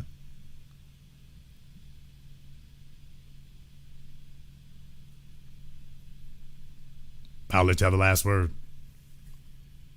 Yeah, Jason, and you hit it right on the nail, right on the head too. You know, as far as the whole situation with, as far as actors and celebrities in general, just staying relevant. I mean, I'm living in Southern California pretty much most of my life since the 90s. So I understand to get down as far as, you know, having the fancy vehicles and everything, and definitely understand what you're saying in regards of them having to, what happened if they downgrade their vehicle and so on and so forth and everything like that. But you know, like a lot of cats don't see it like that, especially for those that aren't even out, you know, from out here. And, but yeah, that whole scenario though with, you know, with 6ix9ine and everything and Vlad and everything, I think that's just no different from, you know, they're using the internet to get their full advantage in order to stay relevant. And 6ix9ine, that, you know, it's funny that you even brought up 6ix9ine too. You made a good valid point in regards of his money situation and the charges that he's making. Nobody's even mentioned, you even forgot to mention the fact of what's going on with him global. Because remember, he traveled out the country when things got really hot for him too. So he was scurrying off, causing trouble even out there. And you got cats out there looking for him. He's a wanted man, pretty much global, you know. And I'm sure with him going with Vlad and everything too, I'm sure Vlad pretty much got that documented in case when things really hit the fan and, you know, say he does escape or whatever the case may be. Vlad might just go ahead and just rat on him, you know, because, you know, I look at Vlad the same way I look at, you know, Adam. You know, you just look like you just about to just tell, you know. You know, a drug habit and a bunch of broads will keep you compromised for the rest of your life. Once you dig yourself up under that, brother, that'll get you there and keep you there for the rest of your life. Thank you very much for giving us a call tonight. I'm saying too damn much during the night's program, too, by the way. I shouldn't even be saying all this, but I'm saying too much. I'm naming too many names. I'm dropping too many proofs out here. I'm saying too much. So, yeah. I just need y'all to know. I know what you all think, and I'm just sitting over here like, hey, okay. If you want to sit up here and go watch them, but just in case you were wondering,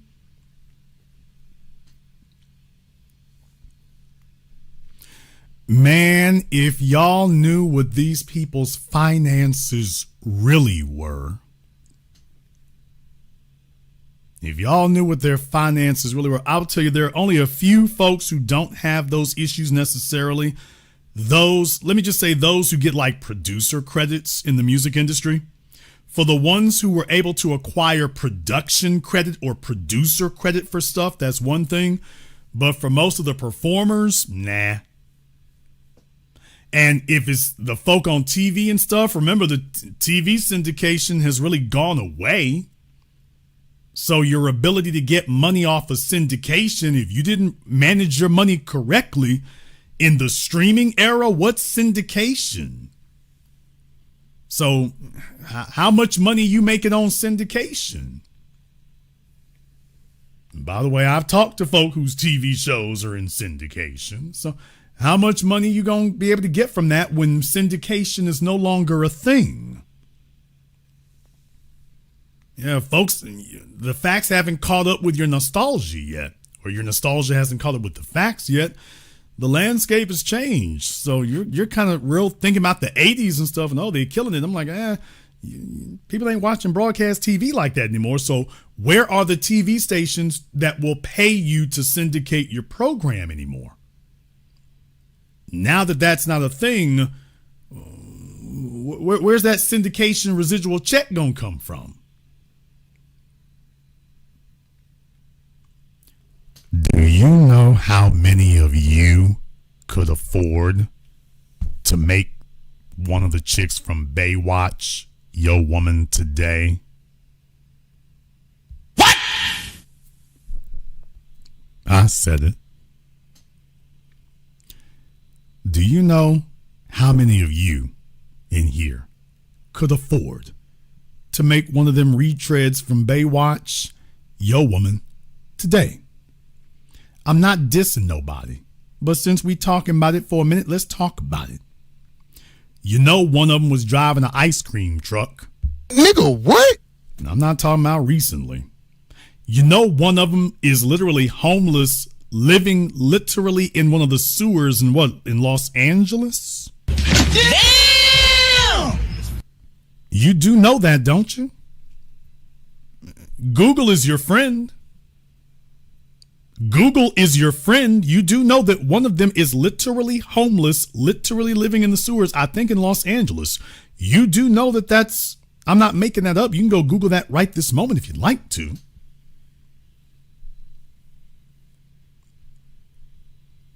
I need you all to know, fellas in here, if you making $150,000, $200,000, yeah, you can pick up one of them in the discount bin. There's no competition for them, not at this point.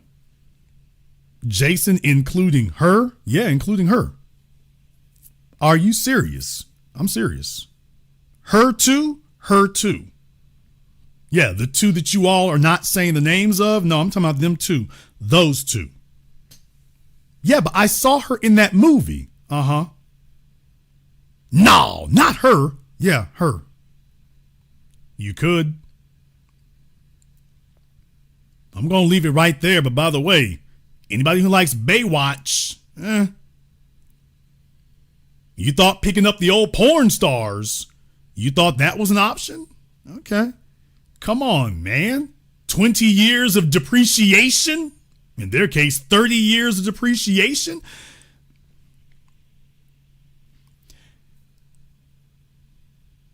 Let me just stop. I've already covered this on my other channel. I'm not going to go into it here. We've already covered that before. I'm just letting y'all know, by the way. I'm not dissing nobody. What I'm letting you know is that what you think it is, that's not really what it is. If they were not able to remain working and whatnot and remain viable and they don't have a sponsor, it don't work that way. I got to remind you all, Dawn from In Vogue, remember she's living in her car today. Remember? Dawn from In Vogue is living in her car today and she still has a quote unquote manager? Nigga, what? Oh my God, bro. Oh, hell no, man. What the hell are they managing? Remember? How many of y'all remember that Dawn from In Vogue is living in her car today and still has, a manager? Every time we talk to her manager, baby, what are you managing? She's living in her car. What are you managing? What are the appearances that you're managing? Managing what? That's not 10 years ago, y'all. That's today.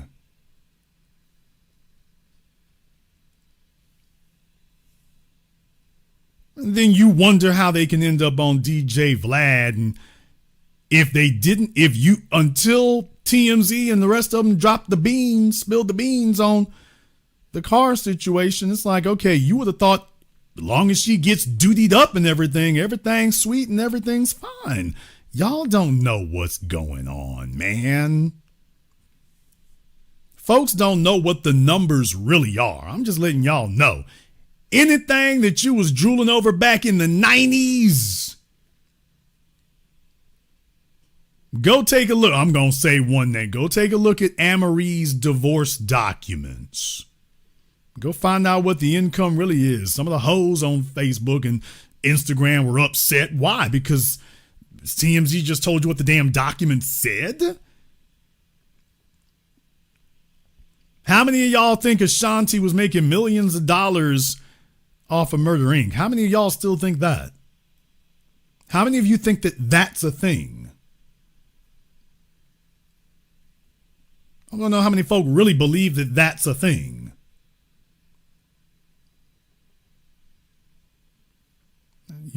A whole bunch of folk here. Why do you think they had the plug to the damn freak off? Because that's an easy way to get another sponsor. Because Diddy was associating with all kinds of rich folk. You show up at the freak off, and next thing you know, you might be able to tiptoe out the back door and get a sponsor to help get you through a few months here. Maybe things will come together, maybe they won't. But by the way, I just thought I'd take a moment to let you all know, man, there's folks out here guys out here making middle class income. You would be surprised with a little research and looking into things. And if you don't mind taking them with 2 or 3 decades of depreciation, you would be amazed at some of the memories you might be able to come up with here. Now, she might not be able to perform very well, fellas, so please don't think you're going to do any acrobatics. I don't think that would be a great idea. But I just thought you should know, if you take a look at that, and they still have their expensive tastes. One more thing, they still have their expensive tastes. Remember, Stacey Dash was living with a single father attorney down there in Florida. She was not living in an upscale neighborhood. She was living in a regular apartment complex with a white dude who was an attorney and a single dad. That was all it took. She's sitting there on Fox News running you down. And this was before during the pandemic. They were not in West Palm Beach. They wasn't even in Brickell. So I just thought you all should know, I'm not the guy who invented this. There's a whole bunch of other folk out there who know. And you'd be surprised what an NDA can get you. Damn! Oh, am I just going to sit here and spill all the damn beans? I got y'all here tonight. Let me go ahead and just dump that one on you right quick. If y'all want to know one of the reasons why you ain't really heard what's happened to these chicks when they pick up a sponsor or a sugar daddy or a zaddy or whatever, you'll be surprised what an NDA will get you. So if she's ready to get sponsored for a year or two, so old boy can finally have his turn, well, you just rolling up talking silly, that's not really gonna get you there for that. But if there's an NDA in there so they can make sure that the word ain't gonna get out. No, it doesn't have not no 500K, 1 million. No, it's not that. No, that's not correct. That is incorrect. That is incorrect. No, that is not the number. The number is significantly lower. I'm just letting y'all know, by the way, if you can, under the right circumstances, if you can swing a deal and whatnot, you'd be surprised what an NDA could get. If they can have assurances that the word ain't gonna get out. In the chat room, Jatari said you better own a boat. Very interesting that there are certain females that you've seen them on a boat when they were dating certain men, and then you never saw them on a boat again after that. Ain't that right? What was her face used to date Travis Kelce? What? Auntie, chill! Has she shown up on any more boats since then asking for a friend? In case you all didn't notice, yeah, brother, you're closer to things than you might think. I want you all to go back and go watch those things. You'll see a bunch of them posing on boats and in front of expensive cars when they're dating a certain type of guy. As soon as they're not dating him anymore, all of a sudden you don't see that particular imagery anymore.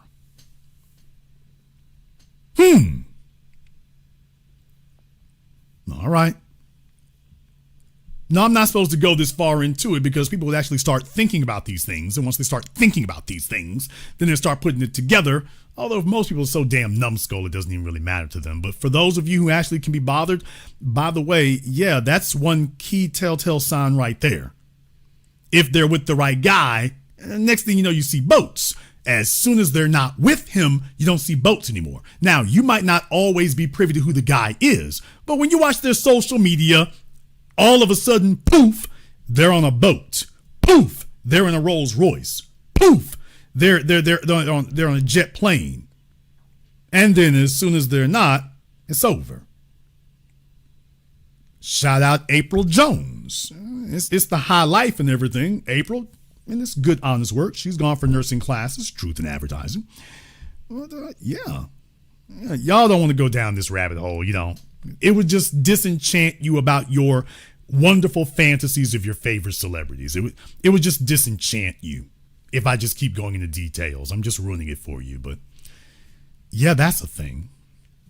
If you all knew how far that goes, and yeah, if somebody could, if an NDA could be involved so that they can make sure that the details of that never come out. Seeking arrangements. Seeking arrangements. Okay. All right. Let me go ahead and jump back over here on Zoom right quick and see if we can get Blanco up here. Blanco, what's on your mind? Hey, Jason, great broadcast, man. And then the way that it links up with yesterday's broadcast, you're hitting a great note on how these nerds, as you said, these nerds are getting to the front of the line pretending to be fans or former fans or whatever. So you'll have someone like DJ Vlad who did his DVDs, and, you know, I mean, you know this, the audience knows this, that he was doing his videos, his hood vlogs, and his rap concert DVDs. And then he starts, you know, the podcast and starts talking to these guys and these former rappers and porn stars like a fan. But he starts asking questions like very invasive questions, starting the trend that, you know, Cam and, you know, as you were mentioning, all these other names and whatnot, that, yeah, there's a way to ask a question as a fan, but there's almost this like fetish and fascination with trying to get these guys to admit, also on the night of December 29th, right after you went to a concert or whatever, you click-clacked, you were with your friend. Why are you trying to get him to answer that question? Yeah, why are you trying to get incriminating details? Well, you know, I mean, I just asked the question. I mean, it's up to him to answer it, and he can just say no. Okay, but you're the one asking. So, yeah, there's that. Yeah, none of these guys are... Don't get me wrong. I'm sure this guy, you know, 1090 Cakes, I'm sure he did time. You know, I'm sure everyone's being as honest as they can be, right? As they need to be. But there's a way to be a fan, quote unquote, and interview these people and be at the front of the line and, you know, and be able to interview without asking incriminating stuff where once or twice on Vlad is one thing, but like if every single person that goes on No Jumper and Vlad and, you know, 1090 and whatnot, if everyone's getting incriminated, that's not a coincidence. That's a pattern. I mean, folk been getting indicted, folk been getting killed. You know, if you and me ran a channel like that, they would have been shut us down if we had done that. And they just sitting there rolling. So it just lets you know, once you're in the industry like that and you're a part of it, because he didn't come from nowhere. Do not be naive. He didn't come from nowhere. He is their contact in the industry. And by the contact, I'm talking about the white part of the industry. He's their man. He's their man. And they know that there's a lot of Negroes out there that have a white daddy fetish. So when he shows up, they know that, okay, he's their man. Oh, their man is calling me. Part of it is Pavlovian. They just respond to it like dogs. And the other part of it is clout chasing. So both ends are subservient, but that's what's fueling it.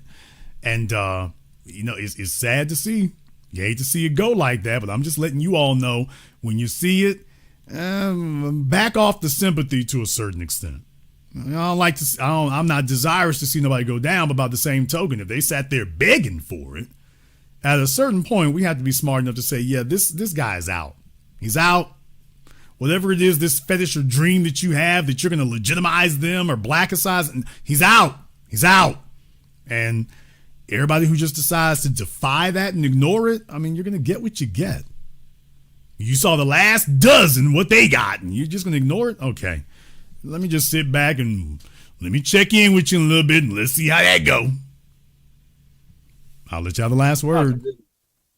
Because it'll be different, right? When I go interview with him, I'll be the one to go and become best friends with him, and then get to be with his wife and whatnot. Look, man, you nailed it. These guys, you should maybe get tricked by them. Whatever, maybe the first time I get it, but no, this is already a whole decade and a half of these guys, pretending that they're in with the culture. Relax, get the fuck out of here. I appreciate you, Jason. Thank you for giving us a call tonight. Yeah, y'all, I mean, the money ain't right. Just folks don't understand what it really is. So much of this is about appearances. That's one of the other reasons why they like being in California, because I've always had an issue with California because it's just so far away from everything else. Population median in America basically stops at Tennessee, and which is like a third of the continent. And California is just way out there by itself. But that's the reason why so many of them like California, because it's way out there by itself. It's so separated from everything else. And if you're in the right places, word doesn't travel that well, news doesn't get around like that, and you can kind of keep whatever you're doing on the low.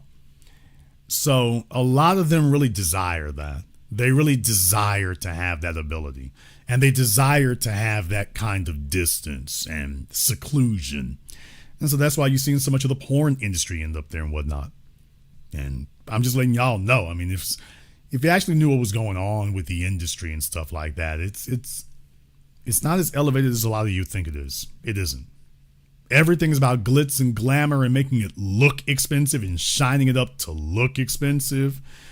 Okay, until the one day you see your favorite former rapper, flying coach, And it's like, I mean, that's the reality.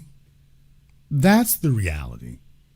Or you turn on Ed Bullion and VinWiki and see your favorite rapper's Lamborghini really got, over and over and over again.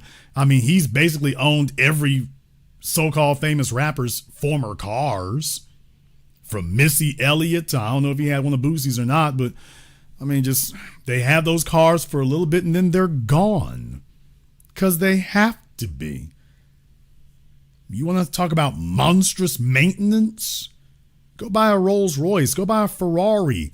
When you pay for it, you're going to continue paying for it. I know so many celebrities that they got exotic cars, but their cars just sit in their garage collecting dust. I'm talking about literally collecting dust. Literally.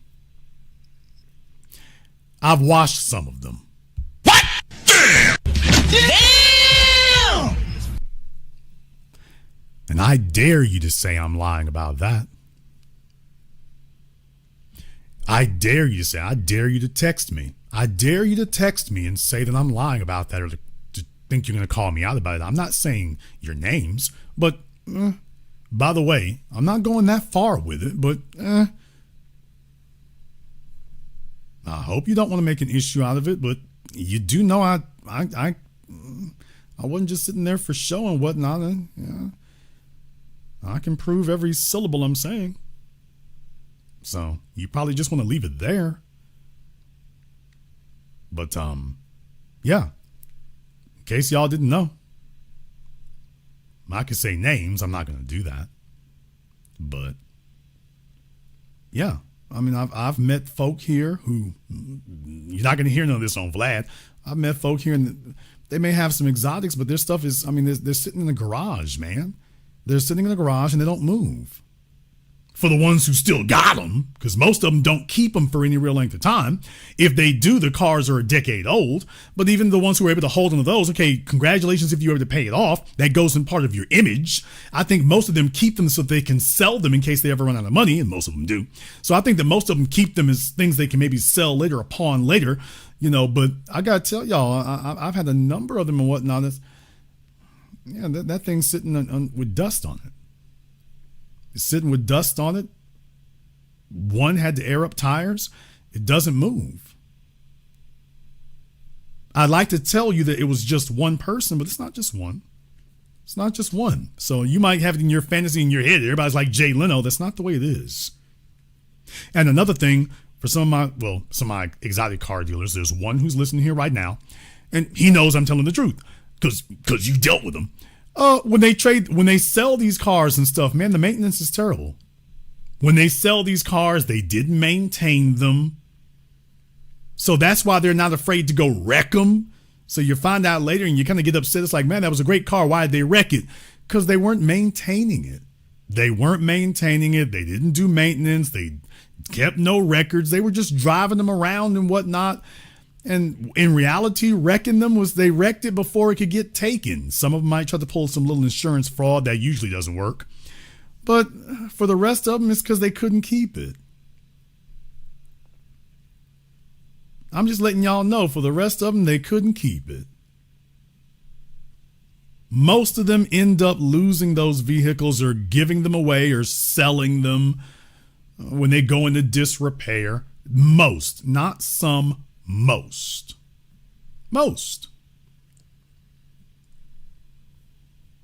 When they're at the height of their careers, you see cars that are rented, you know about that.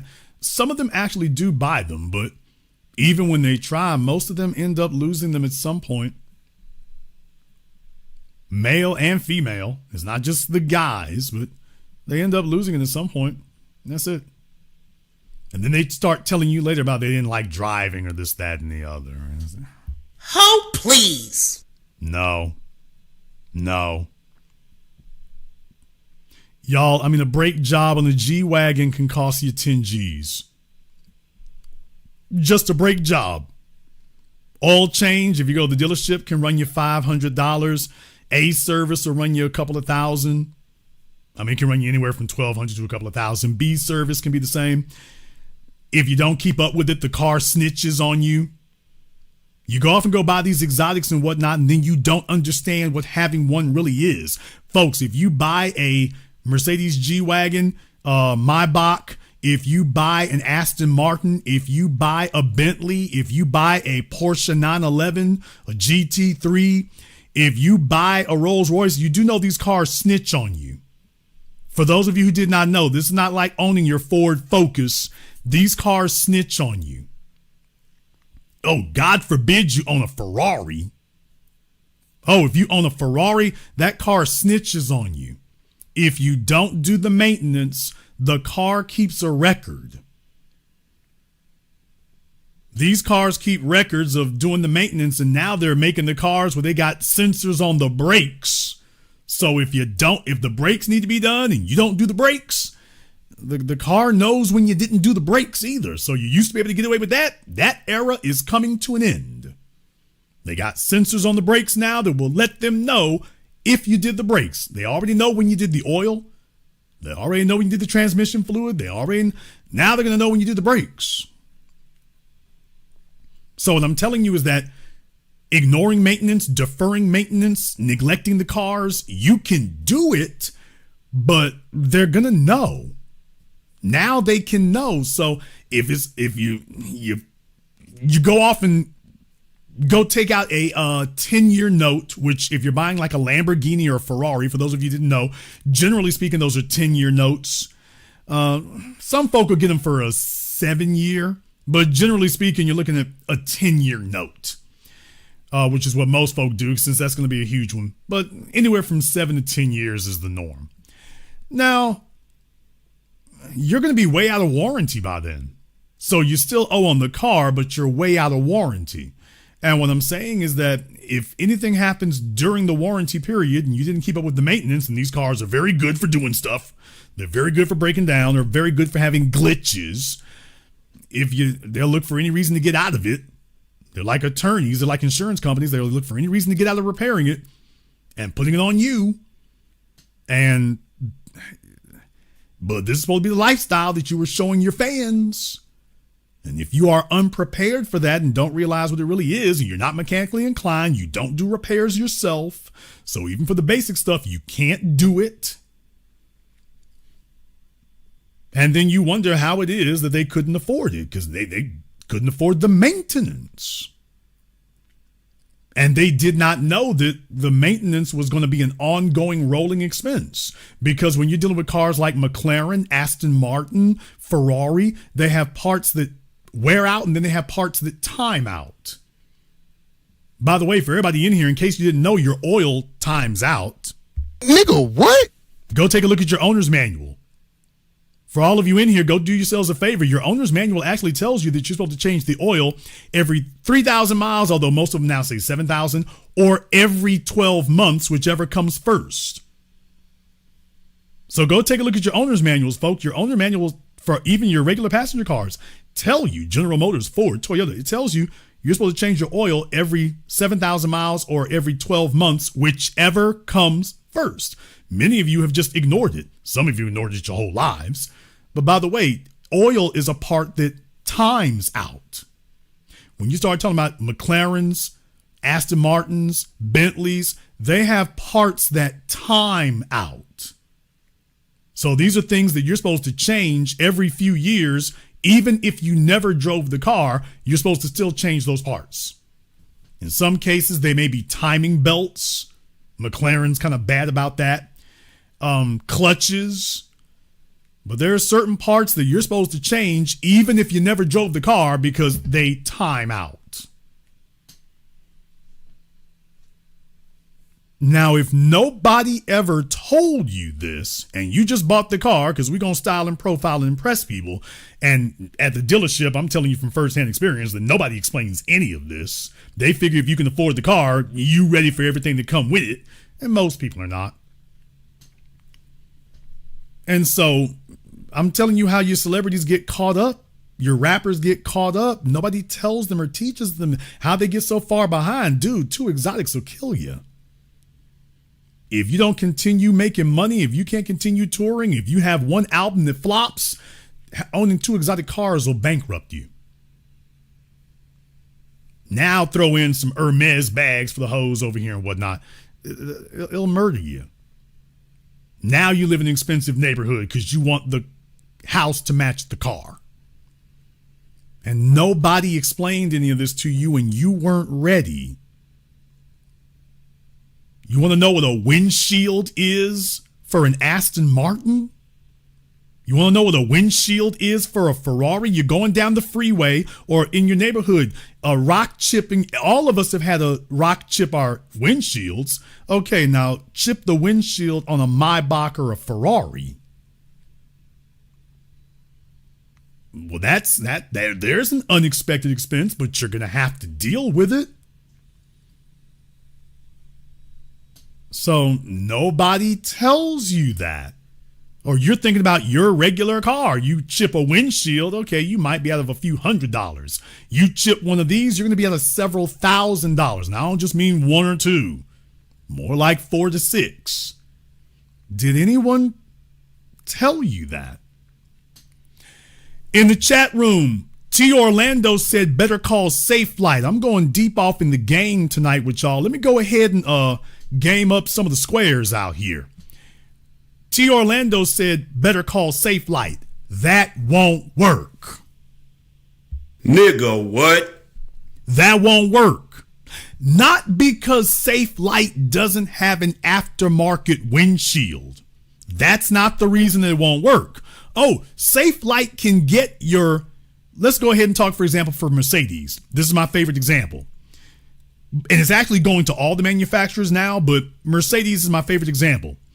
If you own a G-Wagon, it's got Daimler's autograph in the passenger side corner.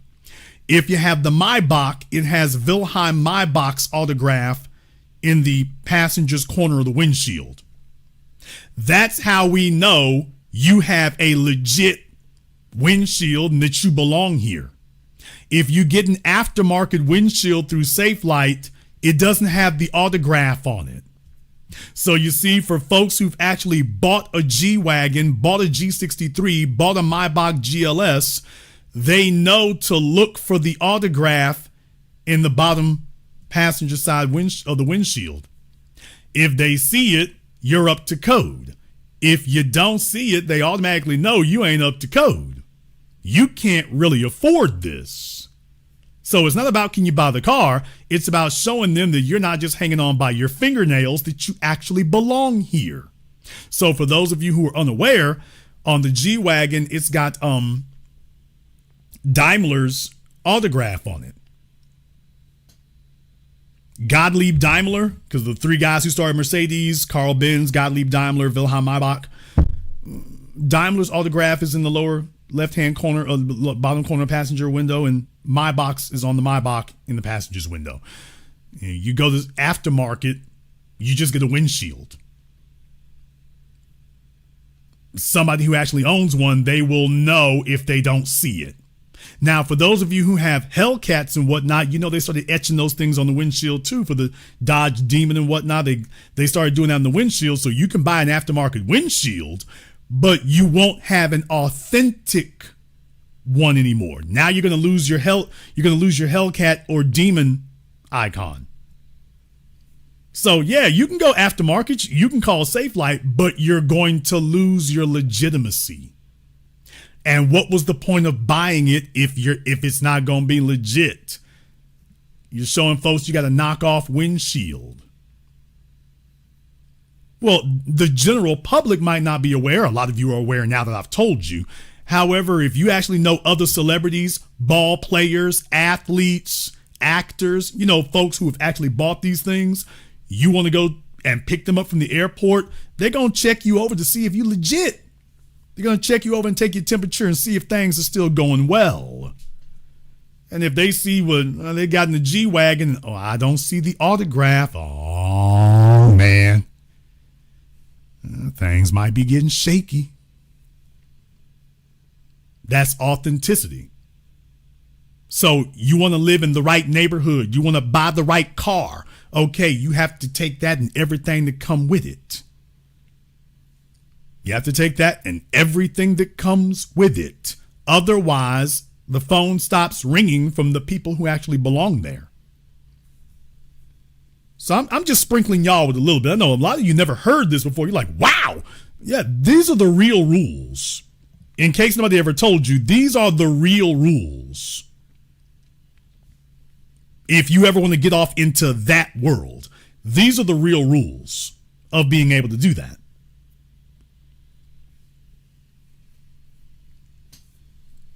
And that's why I'm telling you, when I see folks go rolling off into this, I know what they're really about to get into. And I'm like, yeah, you better stay at 7 figures, because if you don't, once you buy these expensive items, you don't stop paying for them simply because you don't have a car note anymore. Once you, quote, own them, you still have to keep paying for it. And nobody tells you this. Hell, they don't tell you that about the handbags. What? When you have authentic leather or authentic lamb skin, you have to pay to maintain those, folks. You have to have them cleaned and conditioned. You have to pay to maintain the nice stuff and the genuine stuff. Yeah, you have to protect it from UV rays. So when you have real authentic stuff, camel, lambskin, genuine leather, you have to keep maintaining those. If you got a handbag for the women who got real leather handbags, real lambskin handbags, you got to pay to keep maintaining those. You don't just buy it and lay it around like a Michael Kors. You're going to have to pay to maintain it. It has to be cleaned. It has to be conditioned, UV protected. In case nobody ever told you. Oh, they didn't say that. Okay. Because some of them handbags Tekashi 6ix9ine had was a little bit janky. I'm like, okay, them girls didn't know what to do with it. They sitting around with it, hoping you can see the logo, and meanwhile got strands coming out of it. So if you've ever actually had to have the real designer stuff, Fendi, Prada, Chanel, this is a whole lifestyle. You pay $7,000 for the handbag, and then you're going to pay $500 to $1,000 a year to maintain it. On top of the couple of $1,000s a year that you're going to pay to maintain your G-Wagon or your Bentley. On top of that, and if a repair ever needs to be done, here we go. So yeah, when they show up to Vlad, hey Vlad, let me hold some. Vlad see him coming because Vlad doesn't live like that. Vlad lives within his means, but yeah, he takes his money and invests it, but he doesn't live like that. So y'all sit up here and style and profile. Vlad's gonna live within his means, and every time he turns around, y'all run up on him. Hey, let me hold some. Let me hold some. Let me get some. It becomes that. It becomes that. And that's what's really going on. So these dudes up here, they got their YouTube channels and they talking to other folk pretending to live it, and they're not doing any of that, and they just save their money. They make money off of you. So I just wanted to let y'all know, no, it's not like that. It was never like that. It certainly isn't like that today. And there's a whole bunch of folk hanging on by their fingernails. And yeah, they were counting on Vlad to be a monetary source. And it's not really like that. And now you got a bunch of these fellas like this End of Snack Cheese, End of Sandwiches, and Whack Laura Ross. They make money sitting up here talking trash about y'all. They don't even make money interviewing you. They make money running you down. So Vlad and Adam make money interviewing them. These other cats now, they started the practice of making money running you down. Oh, he's going to jail. He's getting a RICO. He's getting a life sentence. That's all they do is back to back. Nothing good. No good news whatsoever. It's not about, hey, you got the bag. Hey, things going good. Hey, this nigga, he getting a life sentence. He getting a RICO. He getting a murder charge. Yeah, they got their YouTube channels are pivoted. They don't want to interview you. They just want to talk about your downfall now. So just keep that in mind. I mean, no, all the tethers get in on it, whatnot too. I mean, that's the practice. So look here, man, you better protect yourself. You better protect yourself, and you better be aware, and don't be a fool about this stuff. Or go ahead and do it. I'm going to let these folk teach you. I'm not going to keep sitting up here alerting people and warning them, and go ahead and keep snuggling up to these folks, and let me let them teach you. Let me let them show you what it really is. Because in case you didn't notice, that's exactly what they're doing. That's exactly what they're doing. We're going to go ahead and wrap things up here tonight. If you are new here to the Black Channel, welcome to the Haven of Intelligent Black. The game's supposed to be sold, not told, and I gave y'all all of that for free. And deal with it, nigga. The game's supposed to be sold, not told. I dropped all that on y'all for free. The next time y'all take a look at these people, you need to be taking a look at them now through new eyes, because, yeah, that's really what it is. By the way, the next time you see folk driving around in your city, there's going to be a bunch of y'all looking at that windshield a little different. Let me take a look at that right quick. By the way, that's not the only indicator. That's just the one I'm sprinkling you with. It's not the only one. But that's enough for now. When y'all see folk around in your city, by the way, you're going to be looking at their cars a little bit different when you see it now. Like, they're going to be thinking they styling. They're going to see some of y'all walk straight past the driver's window over to the passenger side. Niggas going to be sweating bullets. And deal with it, nigga. Yes, it's going to be a bunch of y'all. Niggas going to be sweating bullets when they see y'all walk past the driver's window to the passenger side. They're going to see you looking at the passenger's window. He going to be sitting there sweating bullets. He going to go from acting like he the man. Oh, boy. Oh. Well, you see what happened was, see, the 18-wheeler with the windshields turned over. See, it flipped over what it was. They didn't have them, so they told me this all I got. And I said, hey, y'all made me spill my yak. So, for some of y'all there, just be aware. That's kind of going to be what some of y'all going to get. I'm going to tell you honest. But you see what happened was. So, I'm messing up the game for a lot of people right now. A bunch of y'all in your cities and whatnot, somebody gonna think they styling and see you staring at that passenger window and they're gonna be like, damn, he knows. Damn, he knows.